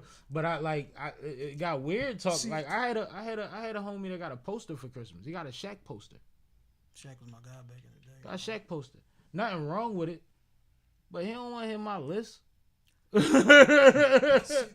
And that's my man. So come through, play with all my shit, but we ain't talking about nothing. don't lose me. You know what I here, mean? though. Cause it's cool that you did. If you doing shit to help a motherfucker who was in a worse situation than you, salute no matter when the fuck you did it. But you talking about continued support. But it's the shit. The Wednesday gonna keep happening. Every- Motherfuckers is gonna still be fucked up. Like I said, they still gonna need help in March, in fucking May, and July, and August. Well, see, like, and that's why I say that, and it's hard for the regular person, but anybody that cares enough and wants to figure out what resources are available, tap into us. Tap into other people you've seen on my platform. There's a lot that goes on around the clock, and then there's rushes. There's certain times when everybody's participating, and then there's other times where people are just consistently chucking. You see what I'm saying? Like, I know an organization that feeds the homeless every Tuesday. That's not a holiday thing. copy. And it's a bunch of women. If you could help them pull them coolers and them pans out their car as men, that does a lot. Mm-hmm. And then you'd be surprised. You looking in line, a lot of them people in that line look like us. They young men, young women, and they thankful and appreciative, but they stumbled into something. Yeah, shit. And they might fucked not up be out homeless. here. They might be living at a shelter or at a shared home space or whatever, but they need that and they appreciate that. So it's like I could tap you into some places and he could tap you into some places and he could tap you into some places for the in-between time. But if you see a gap, find a way to fill it. The motherfuckers who do the refrigerators If you around care. the city now too. Shouts out to them. Shout out to the refrigerators and the free libraries, the little free book hatches I've been seeing everywhere too. That's dope. I got two homies. They just opened up their own vending machines, man. Yeah? Yeah. Who? They been doing Where? their thing. My man's Frank. My man's Zay. Okay. Me and bro was talking about this for a little minute. Old check. I gotta find $8,000 for y'all because I want them to get their promotion. No, go ahead, get it, and we'll keep talking while you find it. Right. But what you were Me saying? and bro was talking about that. He keep from up top. He keep telling me, bro, we should try to get a fucking vending machine somewhere, man. The vending machine hustle is lucrative. I mean, just if you look at it from a Location. number standpoint, it's just about traffic. It's Yeah. always about your location, It's yeah. always about traffic. Cause you gotta if just a vending machine in the right spot, you in a fucking hospital emergency room type joint, you ain't getting to nowhere Well, else. you won't get the gonna kill emergency room. That's high bids. That's already locked in. But you can get these. Nah, I mean, you gotta start small. I mean, you could build with the community and get these rec centers. You could get the. That's why I said you gonna start small. You ain't gonna start down in the fucking at Chop. No, but the twist is though, if you willing to keep up with it, and a lot of people I've seen have bought them and made it the thing for them and their kid. Mm-hmm. The kid will go refill and empty or whatever. You know what I mean? And this, that, and the third. Because you know what happens. You fill them, you take them with you. Then when you get them a little Jeep or something now, they go do their thing. Little station wagon now, you go load them jaws and 2 of them is yours, 2 of them is mine. And we're That's going to how buy we 2 grow the next month. business. You know what I mean? Yeah. I've been seeing that being a positive, like, little hustle for families. I got a cleaning job that I do with my daughter just to get her to see the Acclimated. shit. Yeah. My man bought his daughter the 360 photo booth. Shout out to DJ Trail, and that's their business together. And he bought a studio too because now she getting into production. So he bought her everything she needed. That's a good business right there. You know what I'm saying? Everybody you get tip your in. engineering, get your production, and all of that. He got it right. Shout out to Trail, man. Let's make some noise for my guy. But yeah, it's just like it's a lot of different things, but it's about understanding how to make the most out of your time. Well, shout out my homies, man. First 10 Enterprises. Okay, First they 10 Instagram. Enterprises. First 10 Enterprises. Y'all can Shout follow out to them. y'all. Shout out to their business, man. They doing their thing. How you know them? Went to school with them. See, that's what I'm saying. We can't count all of y'all out. You know what I mean? Like, you just gave us another example of positive young 22-year-olds. 22 with your own shit. That's definitely a salute to you. Keep doing that shit. Like, Strap I up. love hearing that. Like, that was like, Yeah. you went to school with them. That's what I thought, but I wanted to be clear. Sure. And I don't always want it to be about me talking about your age, but you are refreshing. Like literally talking to you is like, we got some hope, yo. I We appreciate got that, some dog. hope, yo. Right, I appreciate that, though. Now- I'm trying, man. I'm trying. No, and that's all I can ask of you. But you're doing more than trying. But through your efforts, and you smart enough that you're actually doing more than you actually realize. You gonna look up in 9 months and be like, shit, Yeah, You see what I'm saying? Yeah, though. I ain't talking about a year. I'm talking about 9 months, and you're gonna be like, because I wrapped my head around these principles and I decided to do these things, you're gonna see the fruits of your labor. It happens. It's been happening now. That's what I like to hear. It's been happening now. I was about to say, I ran into somebody and I'm like, yeah, I'm trying to do such and such. And he like, nah, bro, fuck trying. You doing it. You doing it. That's what people be telling me. Yeah. Like, I got my own crib, bro, by myself. You know what I'm saying? I hold it down by myself. Congratulations, And it's like, that feeling, when I walk in that door and I ran that bed at night. You left something on the counter and it was still there when you came back. You didn't worry about nobody touching it and none of that. Yeah, shit's great. The first time. It's different, First man. time you get that, like, damn, I left that sandwich in there. Niggas probably ate my joint. No, nigga, I can't be doing that shit, nigga. You talking about in the fridge, though. No, but that's dope. Congratulations. No, type shit. I'm talking about, like, if I left it in the microwave or something, nigga, type shit. Yeah. You know what I'm saying? No, but that's fire. And that's like, you got to do it. And that's the thing, like, there's ups and downs. And I've had apartments. I've had townhouses. I went back on my mom. We owned the property in North Philly, so I had a house. Owned a house in North Philly, so I had a crib for a minute. Then I moved to an apartment. Like, man, as long as it's your shit and it's conducive for what you got going on at that time and it's just solace, you can go there and relax. That's the most important part. You shouldn't have to go home and stress. Not as a black man. We can't afford to. Stress. You just got somewhere to lay. Yeah, that's not home. And that's the thing, like, with me, I be feeling like sometimes I don't get too comfortable with anything. I just be ready. But I get comfortable enough so I can lay my head down at night. You know what I'm saying? You know why I don't trust scammers and a lot of people that always had to have all the flashiest shit? Is because I can't see you not giving me up once they tell you that you're going to have a 12-inch screen. Like, you need everything. You're accustomed to too much luxury to be somebody that ain't really, get pulled from you know this shit ain't going to last, but you need all of this. Like, you too accustomed, like, that always scared me. I don't want to do it nothing with nobody that's that comfortable unless they that built. You know what I mean? If you running like me and you living like that, then you can't take that hit. That's what motherfuckers said, man. You can't get attached to stuff. Yeah. You can be able to buy all this other shit, but you is irreplaceable. I done did it a bunch. I done bought other people's cars. None of that shit mean nothing, yo. It don't help me do this. Perfect example. It don't help me do this right now. None of that shit. But we had it. And if I had to lose it, then I would do it again because I know I could get it a different way. Next time I'd be working on a spaceship or some shit. I don't know. Fuck it. On a spaceship, let's get custom hustle down the side of that motherfucker. Hey, listen, man. Now that's the twist. As long as you what? Go ahead. No, as long as you got a good trajectory point, bro, you straight, man. Custom hustle, right? Shout out to Venue GPS. I got a situation with Venue GPS. I fuck with the homie that built that platform, right? And I seen like there's celebrity golf tournaments and everybody had Venue GPS shit on, right? What we doing with comedy, with custom hustle? My bad. With custom hustle and the branding aspect of it, like, are we going on our Red Bull tour? What we doing? We gonna book some bikers, some BMX riders? How we gonna do this, man? So right now, any concert in the city, the wristbands are everywhere. The wristbands are everywhere, and the wristbands are versatile. You flip the joint over, that's the clothing line and the cleaning company on the other side. I made these joints green and white because you get niggas from out of town. You want it's to like think about 7 out of 10 concerts in the major concerts in the city. You know the right joint is 50 shows a day. See what I'm saying? Yeah, stickers is up at these shows and shit. The joints you gonna take pictures in front of. Yeah, I got shit all over everywhere. The bathrooms, you go any fucking where. So the next move is? The move is to have that shit in front of people.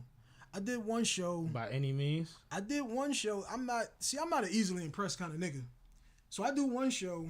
I catch the one boy. We ain't even throw nobody's name out. Right. Catch his whole fucking squad. So when they come walking back past, this was the gray and black wristbands. And he said, hold up. Bro, he can't come past without a band, can he?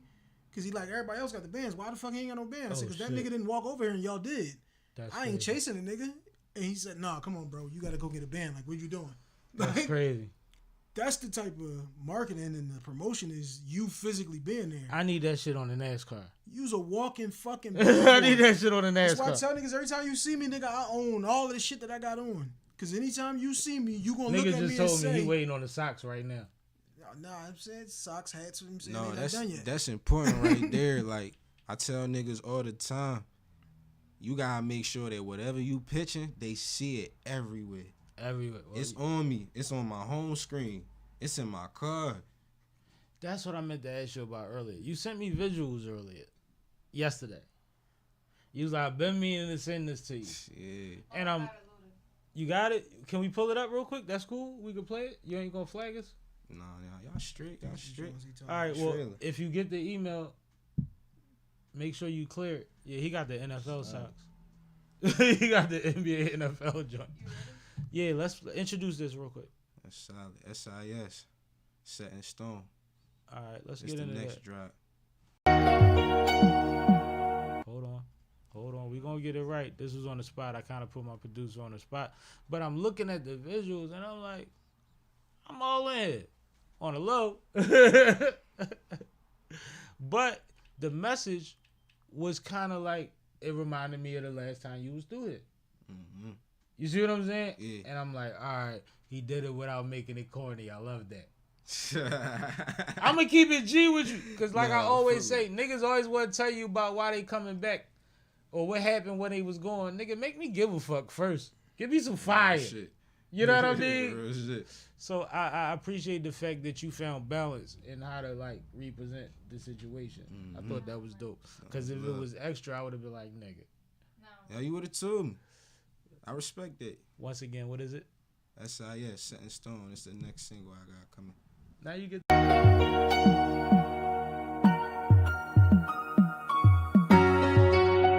already know people been watching. Wait, I had to take a step back though, cause I had to realize some stuff, learn some stuff and all that. But it's gonna be worth it. Definitely gonna be worth the wait. Back when it was two heads, both sharing one room. Back when you could see that I'm a boss from the front room. Back when I was bagging my first dimes up in courtroom. Praying I never have to step inside the courtroom. Them old head niggas had faith in us, we was different. It used to be niggas that was chasing us, then we switched it. Traces on that pound, they was dipping. Shit was getting different.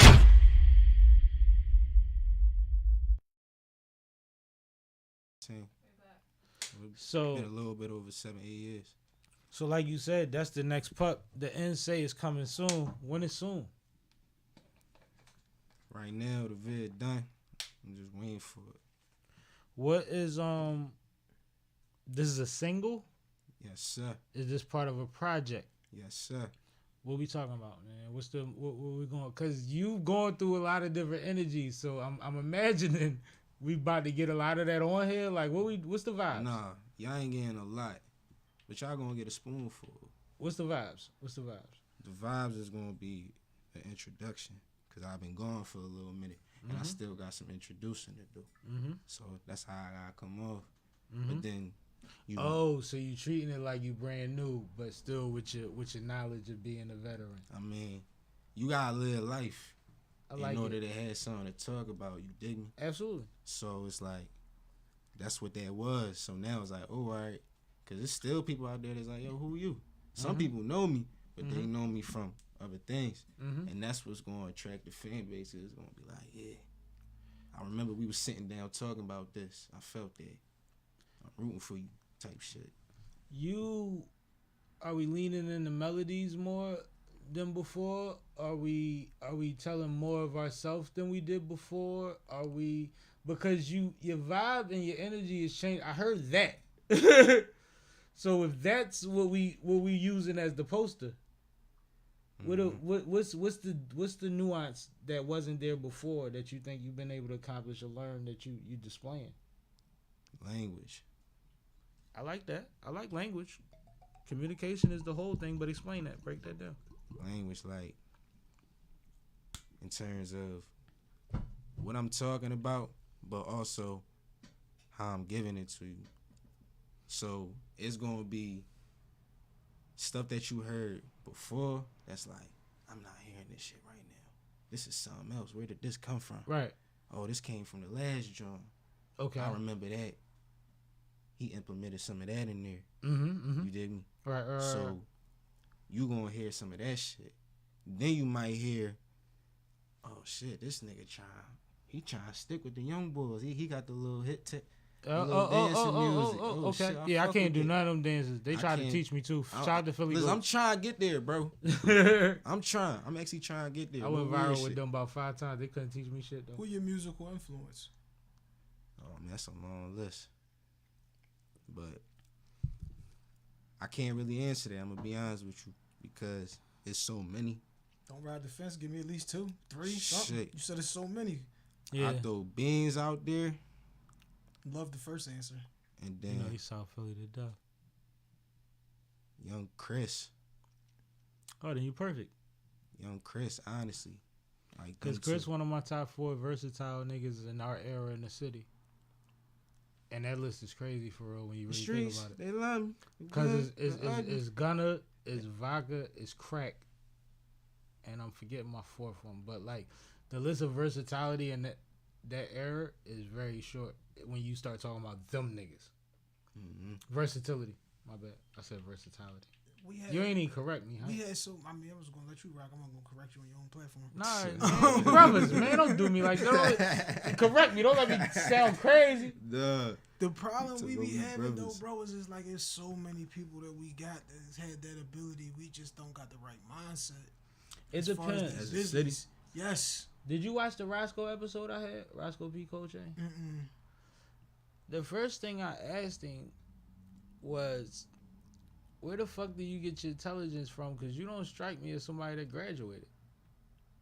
Because as much as people want to talk about how wild Roscoe was and want to talk to him about the jail time and all of that, it's like if you literally listen to him rap, his vocabulary was stupid and he was over rapping through the bars to make sure you got his point. It's like, but he was threatening people.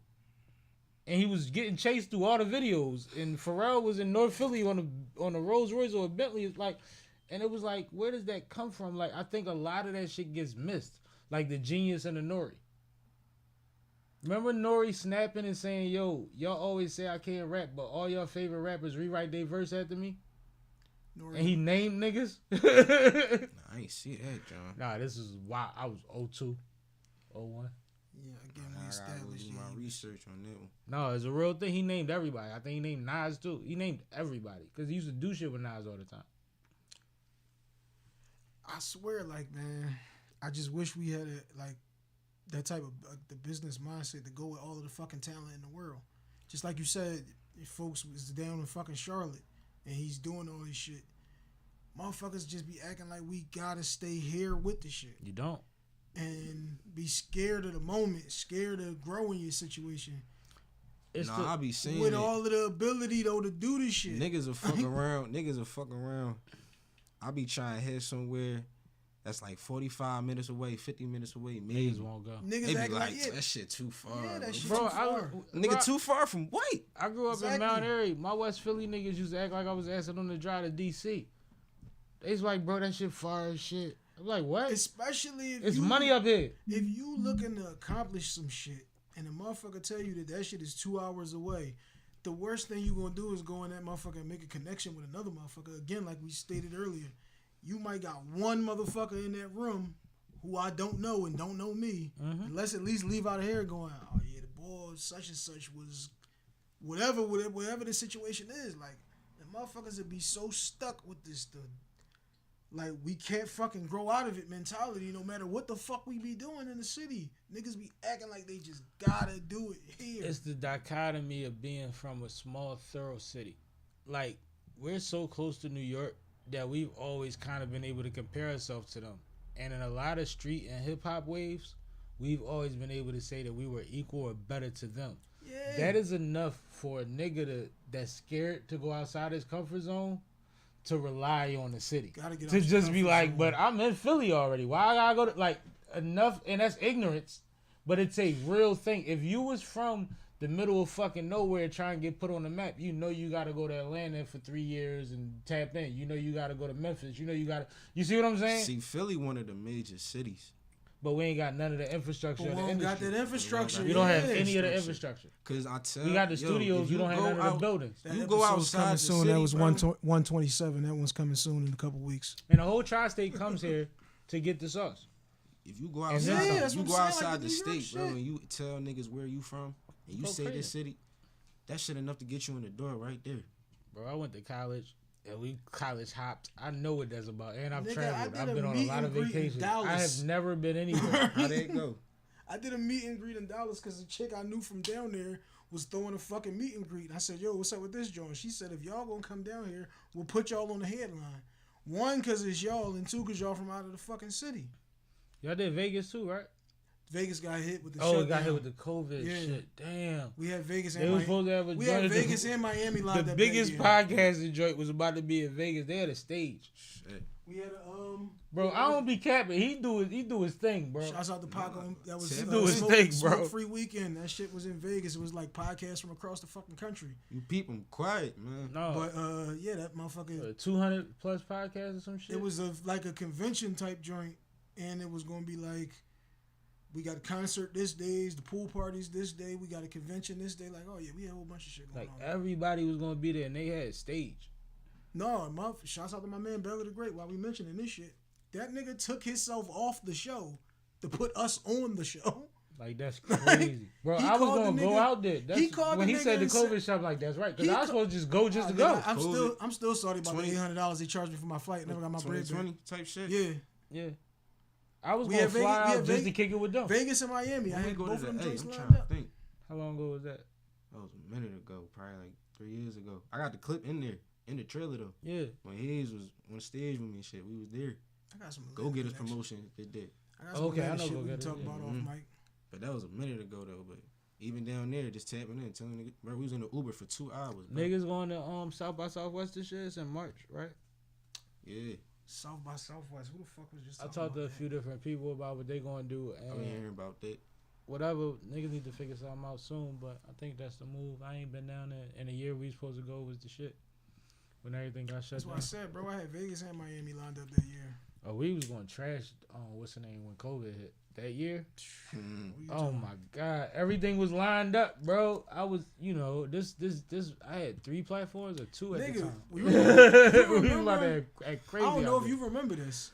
COVID You was fucked on the some last shit up. episode that we did before the there. shutdown. Before the shutdown. Y'all told me that. I We didn't realize sitting it. in the joint. It's like, again, it's 10 niggas. It was 10 niggas on the show. They argued with me the whole episode. Then we had, I think, you and Bugsy came up. They said everything We was talking going about to was get that shut shit down real for or like not? 10 days or some shit. I'm like, bro, this shit about to be shut down for the duration.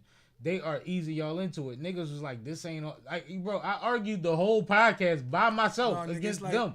When you look back at that shit, like 2 weeks later, And I wasn't on no scientific shit. I just be knowing, like, I pay attention to shit niggas don't be picking up 2 on weeks sometimes. later after you watched Sometimes. that shit, it was like, yo, it's like 20 of us in this fucking room.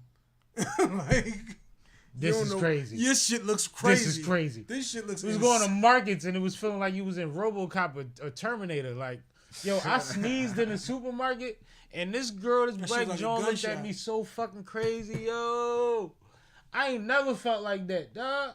Nothing was wrong. I sneezed in it. You know how you walking past spices and shit?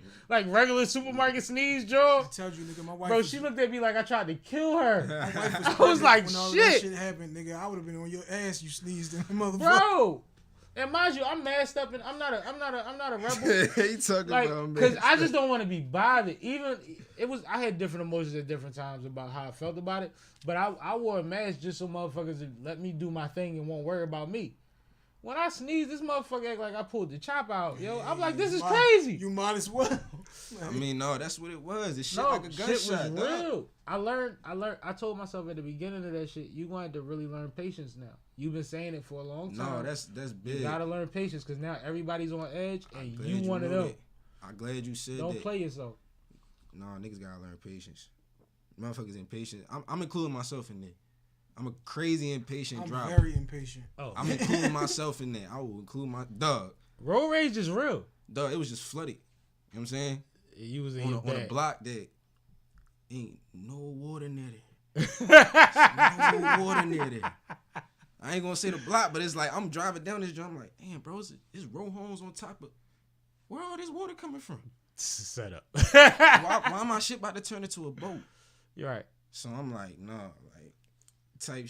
Patience, bro. You You gotta gotta breathe. learn it. Cause boy's sitting in front of me like, I don't know what to do. I'm like, what you mean, dog? Get back in your car.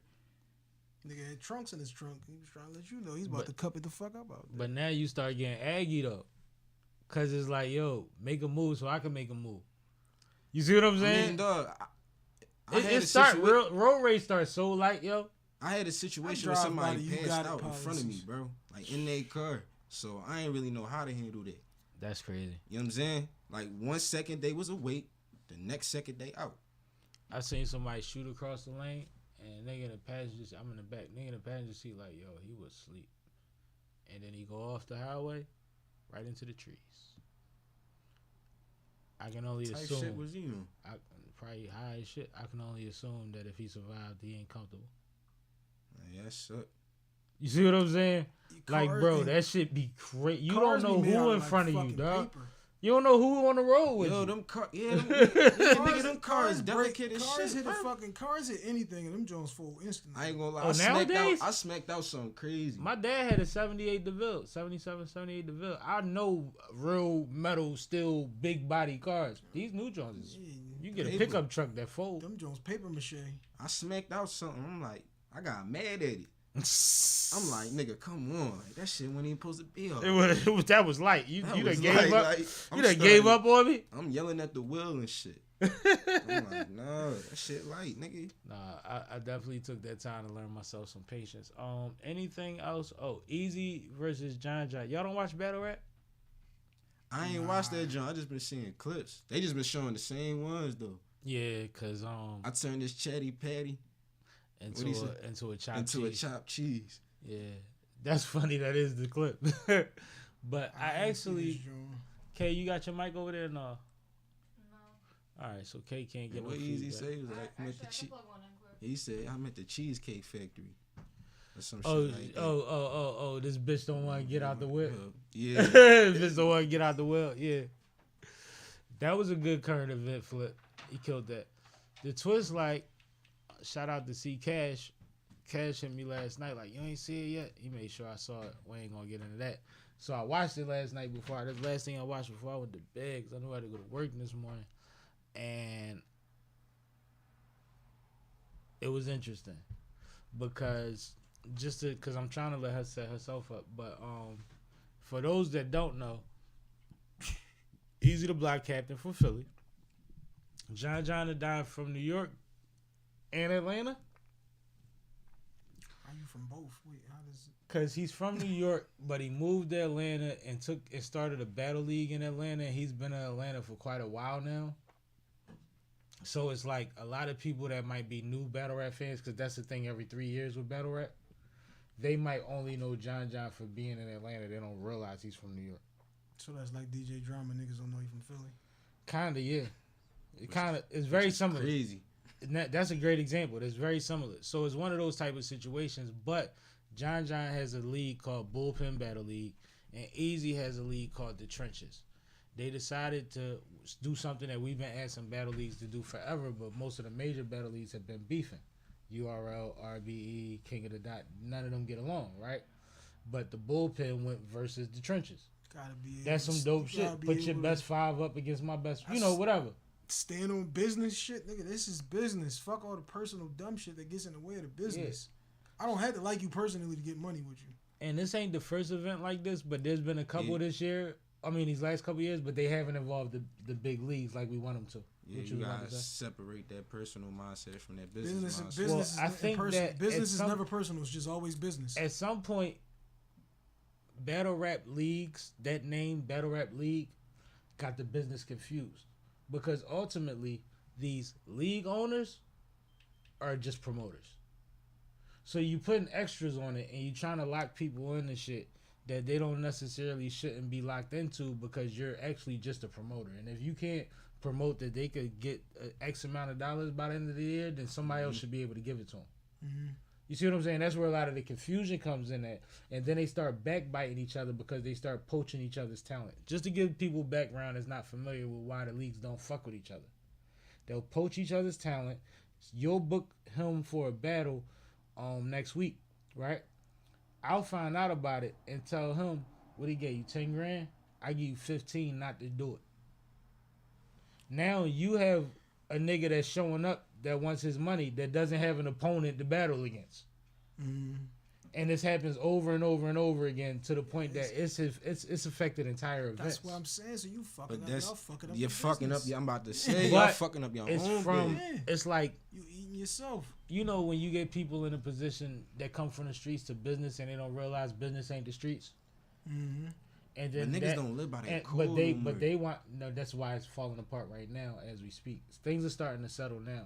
But there was a time where URL was so high up and Smack was so endeared because Smack had Smack DVDs and all of that, and he had all the battle rappers. Mind you, all that just started with Philly anyway. But whatever.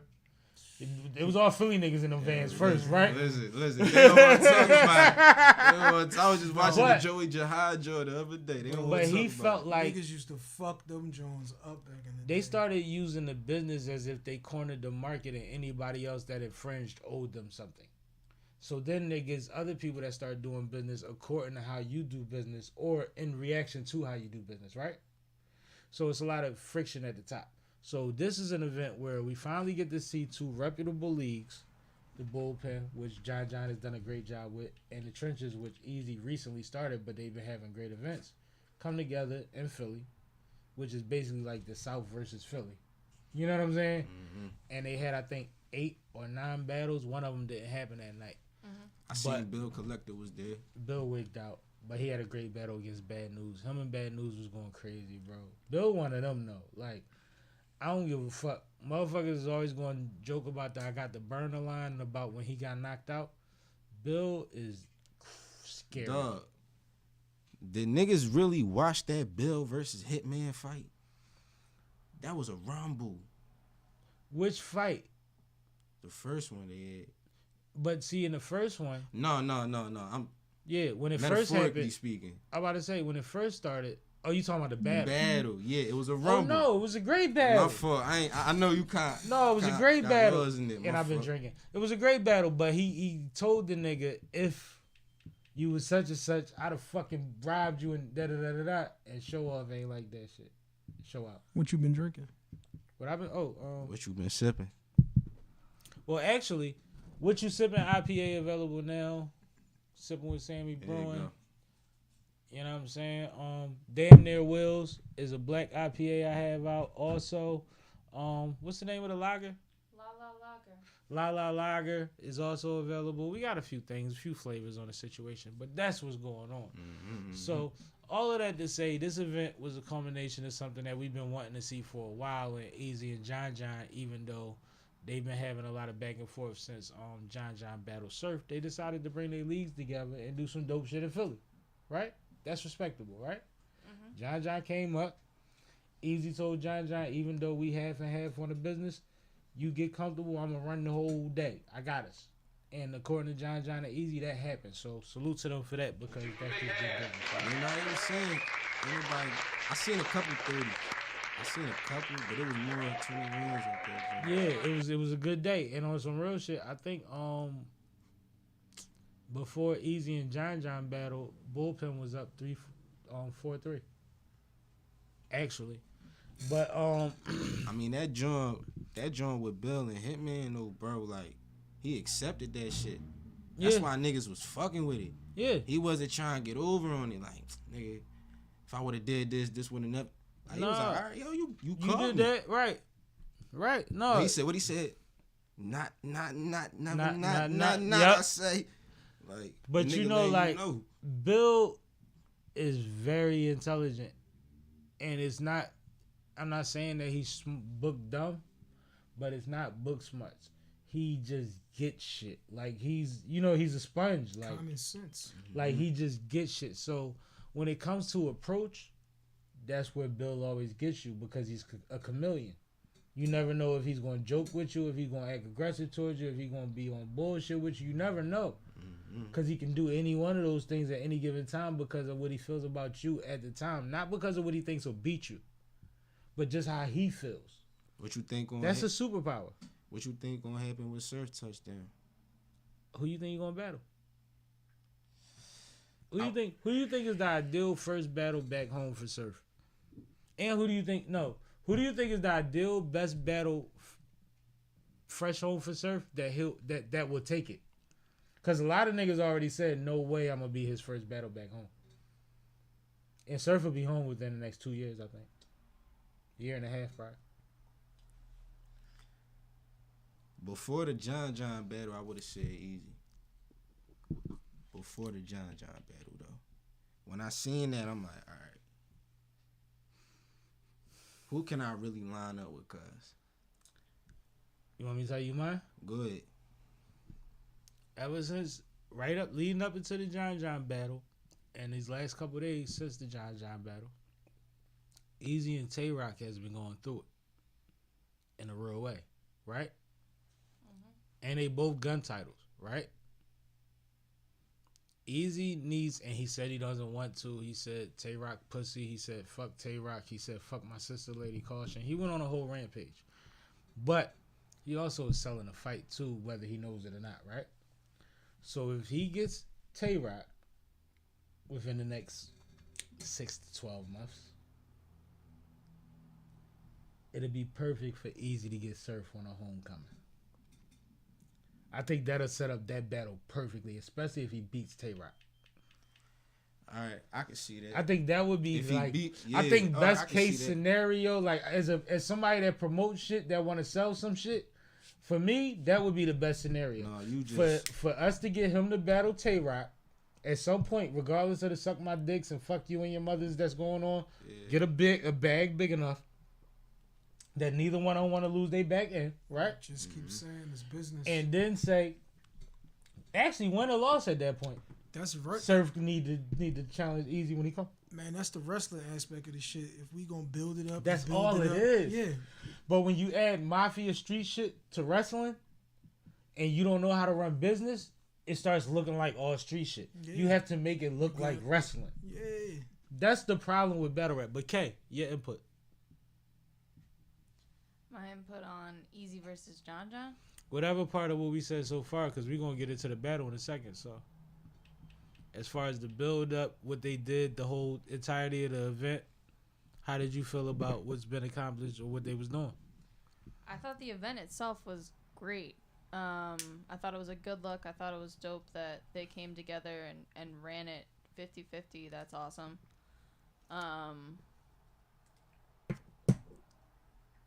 As far as the build up, I mean, I feel like we knew this was coming. Yeah. I've been singing the song for quite some time. Really ain't do it. I ain't do it. I ain't do it. But I'm gonna do it. That's our favorite song besides what's the name? So, you know, it's time. I wish.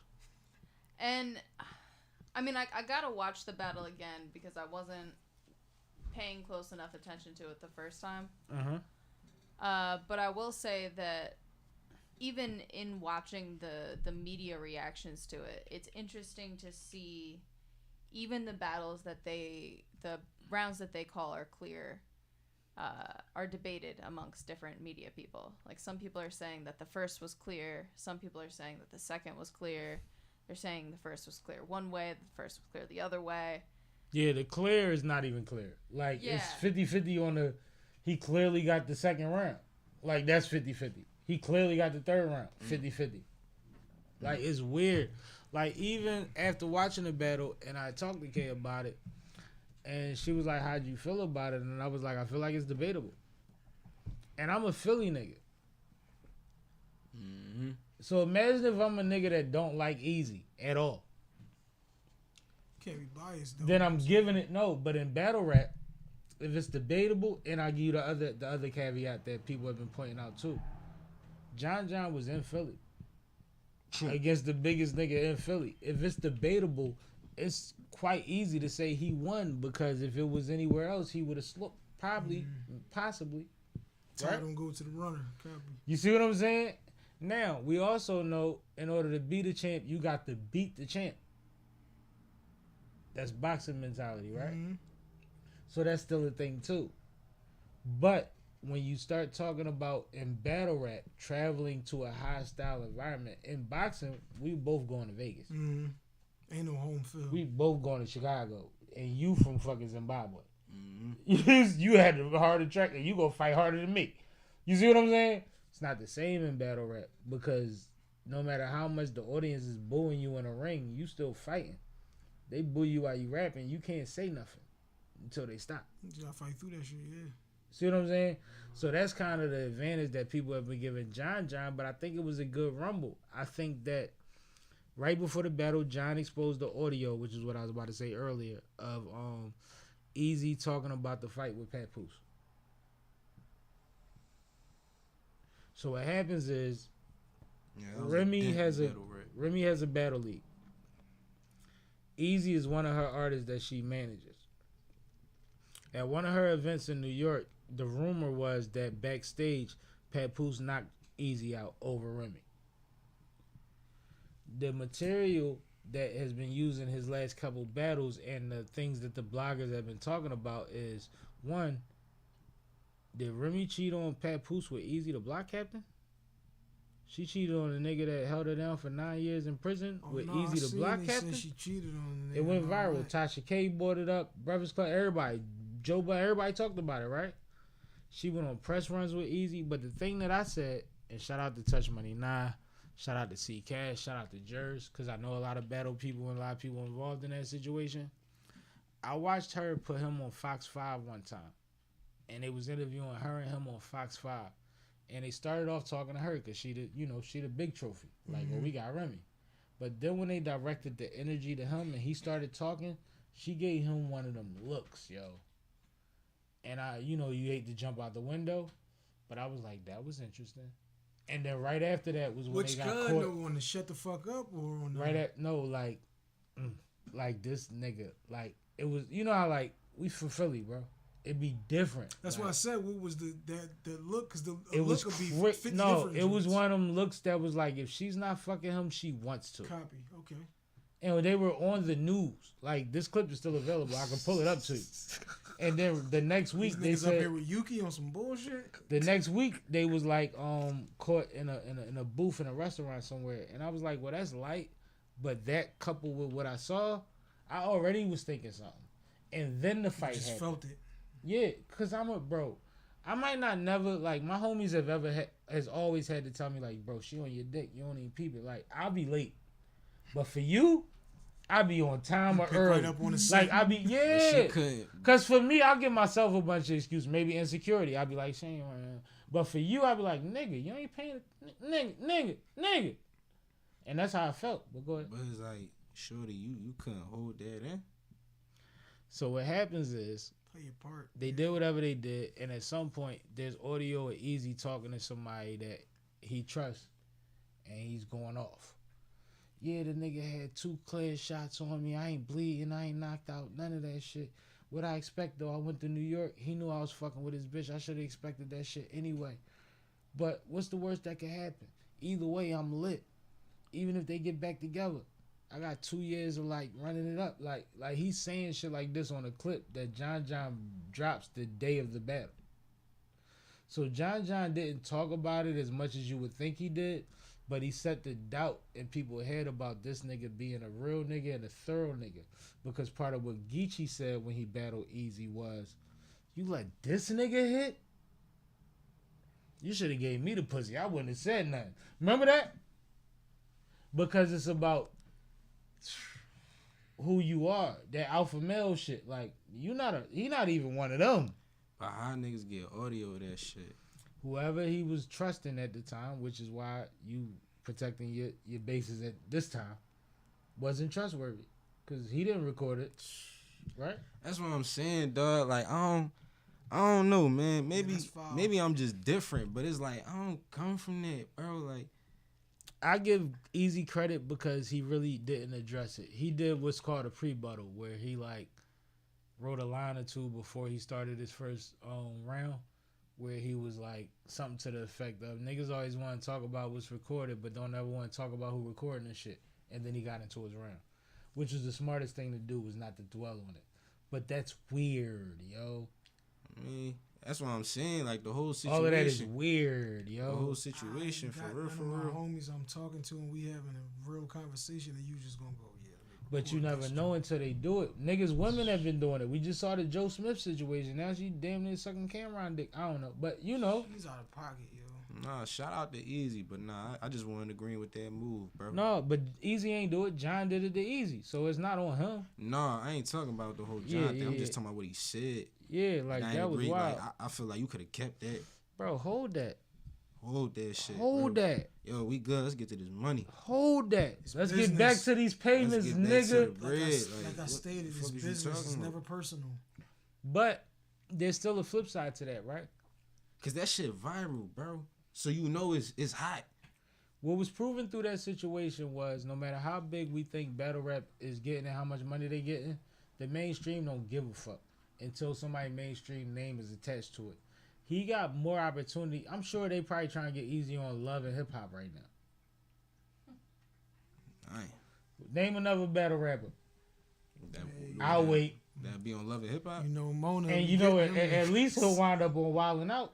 He has enough cachet to, if he can keep up, he can cross over to being on MTV every fucking day, 5 times a day.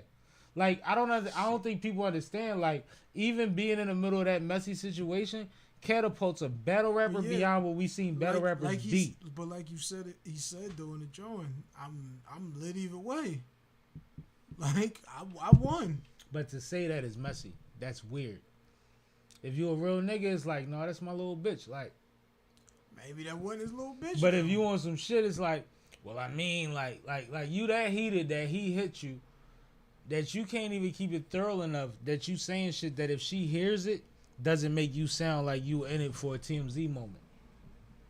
That's part of the problem. That's probably what that's you why I was in say. it for, though. That's why I say it wasn't so much about what was going to be presented during the battle when he put it out. It was more about saying this nigga's corny. Mm-hmm. That's what I'm saying. Like, you see what I'm saying? The whole play might have been just to try to get the TMZ shit. And I'm not saying Easy corny, but I'm saying that when you in new situations, you know, some niggas been having money, been having hoes, been doing whatever, right? And some niggas don't know how to react when that shit comes. And when that shit come, so what you think? Keeping it player means something. So you saying basically because nigga got a bunch of paper, that's just changing shit for him? No, a bunch of attention. Well, that's gonna come. I can't say that Easy never had 50 grand, 100 grand in the streets. Who would I be to say that? Mm-hmm. It's a lot of motherfuckers that watch me run around and assumed I had more than that at times. I know I've touched what I touched, right? I can't take that away from nobody. But at the same time, the attention is the new fucking drug. The negatives that come with it. The second guessing, the people bringing up old pictures of you before you got your braces. Before your beard was manicured right. You know what I mean? All of that. Like, that eat away at certain niggas. With his other niggas that's on full savage mode. Whole DMX, ODB ass. Got every opportunity and I don't give a fuck. Type shit. You gonna take it how I give it to you. But them the niggas, though, who ain't the attention whores. It depends. Because you seen on the joint, ODB was on tour with Wu-Tang and they ain't know he was there. He was riding around with a bunch of fucking white boys that was following the tour in their van going to every show. They bump into him in the parking lot and he like, yo, when y'all did that joint in Sacramento, that shit was crazy. And they like, you was there? He like, yeah, I was with Tom and Jim and Matt. They cool. Look, you want some weed? Like, bro, some motherfuckers is just different, bro. I was always the homie. I'd have broke my back for your tour to go right. I'd have tour managed you. I'd have A&R the project on the tour. I'd have did everything that was asked of me. And I would have, when y'all went to sleep, I'd have recorded a track for my mixtape. And then the next night, did the same thing. You see what I'm saying? I was never worried about that part of it. That's not as important to me as somebody that worked harder for it and already cares more about it till they get their opportunity. I'll catch mine. I'm like Queen's Flip that way. Like, I'll get mine. Mm-hmm. You know what I mean? Like, I'm good. I'm still me. I'm going to be the asshole. My bad. But y'all always will ever be able to say if I was with him, he made sure I was good. That's the shit that he said in the beginning. What I love too much. Like, I mean, I'm gonna go way. But you know what's crazy? I don't know how to half do shit, and I'm gonna go way too fucking hard. When I've shot myself in the foot in them situations, I still benefited in the long run. It's just in a moment you feel like a dickhead. Learning experience. Yeah, that's all it is. This shit just a moment, but you get over it. I do that shit hard with my family. Like, I love my family too hard. Now realizing that, damn, that shit for real. Just because y'all related don't mean y'all family. That's a real thing. How many artists or business relationships you had that you like, fuck them, but I did meet such and such, such and such. I did go do this. I did do that. And those things still stand even when I don't fuck with them. Yeah. So it was for a reason. You didn't lose unless you overgave to a point where you can't recover.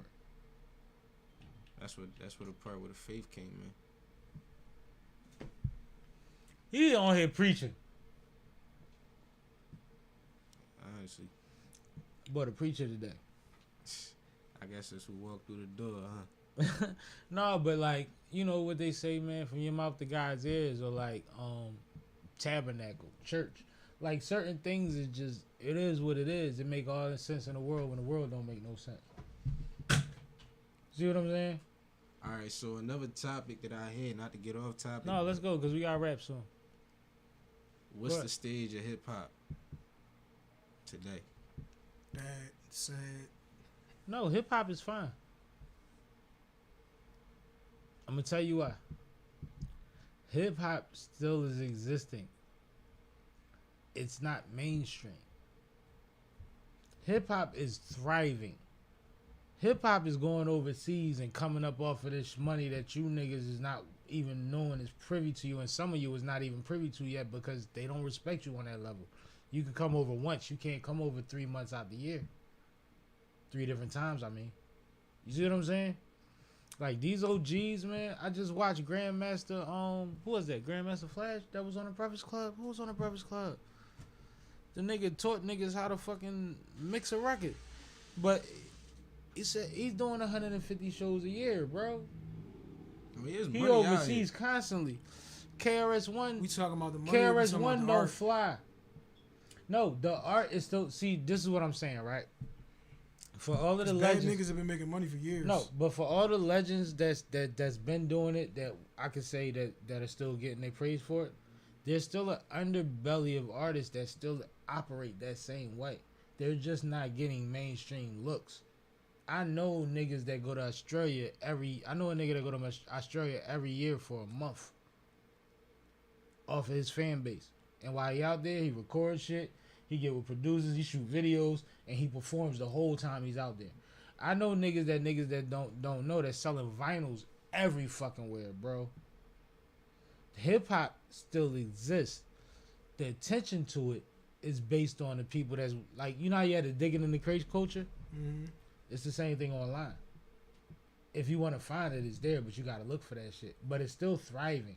And these motherfuckers is most of them are making more money than they ever made. But they're not making it at the Wells Fargo. But that ain't the shit that's going to influence everything. Then that's what you're talking about. That's why I said the shit is bad. Because just like you just said, the chicks is all talking about now, nigga, eat my ass type time, and they coming at you super aggressive and all that shit, because that's what the fuck they promoting for them So to what do. do your daughters listen to when you want them to hear real hip-hop music that you think... My daughters will be 11 and 3. Ain't no... What you in a car together, nigga? Nigga, it's 2023. Everybody got headphones on. See, that's different. When I was a kid, nigga, we listening to the whispers. Yeah. 'Cause this is what my dad is playing. So this is what it is. Ain't no headphones in the car, nigga. Every you are morning listening to on the the way to whispers. school, I remember Horace, the Taurus, Pendarus third, and On that the way to was school, a it was compromise. On the way to school, it was Tom Joyner morning Tom show. Joyner was late. How old are you? Nigga, I'm 36. Yeah, Like, yeah. it was Tom Joyner and I was Jay. in high school by Tom Joyner. That's what I'm saying. Yeah, you bored age, nigga. Yeah, Yeah, y'all niggas, y'all older than me. yeah. My bad. I ain't mean no disrespect, Shit, bro. nigga said, I my still bad. love you, bro. I just did real. When you said Tom Joyner, I'm like, nigga. Yeah, Tom We Joyner. listened to Carter and Sanborn. That even sound crazy, right? Carter and Sanborn, like that's a hip hop show. Anyway, but no, man. I want y'all to make sure that with all the joking, because I appreciate y'all coming through, and I like to keep it light on Mondays. Let the people know what y'all seriously have going on, how to keep up with y'all, when they can expect certain things from y'all, and how they can build with y'all. I need y'all to put them My on. shit is long. Go ahead, get comfortable. Go ahead, hit your shit. No, he told you to go first. That's what that Alright, is. say no more. Well, nah. People can find me on all social media platforms, man. I'm tapping into TikTok. I'm tapping into Instagram. Tapping into Snapchat. I'm on YouTube. I'm definitely getting Look at back the into my future. YouTube bag. New music, man. new project in the atmosphere. I'm definitely in album mode for sure. But you can find the visuals, the clothing line, website coming soon. Hit a little hurdle, so website coming soon. I'm letting y'all know that right now. So stop asking, please. I appreciate it. I love that they asking. For sure. I love that. And it's all love when they ask, but I let them know. Yeah, I love that. I love that. That's coming. But they can find me on social media with the clothing line. The way I'm going to have it set up is it's going to be customizable. That's how the website is going to be. You're going to be able to customize what you want. Right. What you see, you got options. That's the direction we heading in. No, that's where everything is at right now. You can make your own fucking KDs right now if you want to, right? Why wouldn't I like that. I'm looking at cups. I like shit like that. I like that. I need my sweats though. Hold up, you didn't throw your handle out. You said I'm on these platforms and then give us no titles to get you on none of them. I want to let him go that too. Copy that. No, we was taking it one step at a time, dog. I was letting him rip. Nah, you good. I let him rip. No, that's the off. type of dude I am. I let niggas finish their sentences. I don't cut him off. Say what you gotta say though. No, but they can find me on Apple Music, Spotify, Tidal. We on YouTube Music, Amazon Music. We on all that. That's where you can find me at. Under YB Norris. On Instagram is YB.Norris. YBNORRIS. that part. Hi. All right, y'all comfortable? Y'all ready? H2H Cleaning is my cleaning company. We do roofing, plumbing, flooring, HVAC, cleanups, cleanouts, power washing, and roofing. You get with me, and that's on Instagram only at H2H Cleaning. Then we do my clothing line. We do custom jerseys, jackets, sweatsuits. We got a couple different versions of the sweatsuits. Everything is available in all colors. The jackets, we got the kids' jackets, we got the kids' sweatsuits. We got everything you need. I got 4 versions of the sneaks, the 1s, the 2s, the 3s, and the 4s. They all are available in any color. You put a color together, we'll make that dream happen. That's at Custom Hustle World on Instagram, Custom Hustle World on Instagram, Custom Hustle Co. on Twitter. And when you make a purchase from Custom Hustle, you get a free wristband with your purchase. The podcast is at I Am Hympe on Instagram and Twitter. That's How to Hustle Podcast with Hympe. Again, you Google my name. It's Hympe. It's not hype. I'm not geeked up. HYMPE. All my shit comes up there right for you. And we only accept 5 stars, not 4. And again, episode 123 last week, it had Sam on the episode. Yes, episode sir. 123. Yes, sir. 123. Hey, listen. Y'all can find me on Instagram at Nor Apparel. You can find me at. We having a sneaker event going on in New York. Let me know what y'all want to do. We're going to be vending out of an disclosed location. Y'all can hit me in the DMs if y'all want more information. Car show, inbound. Let me know what's going on, man. Like I said, Nor Apparel. Just like homie said over here, we got the kids apparel, man. I'm doing all that. We got the female line. The female line going to be there. Yeah. I got something coming about it. Merry Christmas. That's all I'm going to say. That part. And he means at an undisclosed location. We always teaching. But shout out to y'all, man. Appreciate you, brothers. 2 people that I knew would understand each other completely from 2 different walks of life. And we can't keep saying that we got to talk to the youth. We need to introduce each other to the ones that's doing the right shit, that have influence and that can do some fly shit with us. Ain't no doubt. You know what I mean? So these brothers have built their relationship on their own time. That ain't none of my business. But y'all 2 being here today was monumental, and I appreciate that. So I thank y'all for that. Appreciate you having me, bro. All love, dog. Appreciate it. You already, man. This is Sippin' with Sammie. I am Mr. Fly Shit, only the one and only Sippin' with Sammie. Sam Malone, Barstool Rug. If you ain't sippin' with Sammie, you ain't sippin' right. Please get your fucking life together. I'm sipping.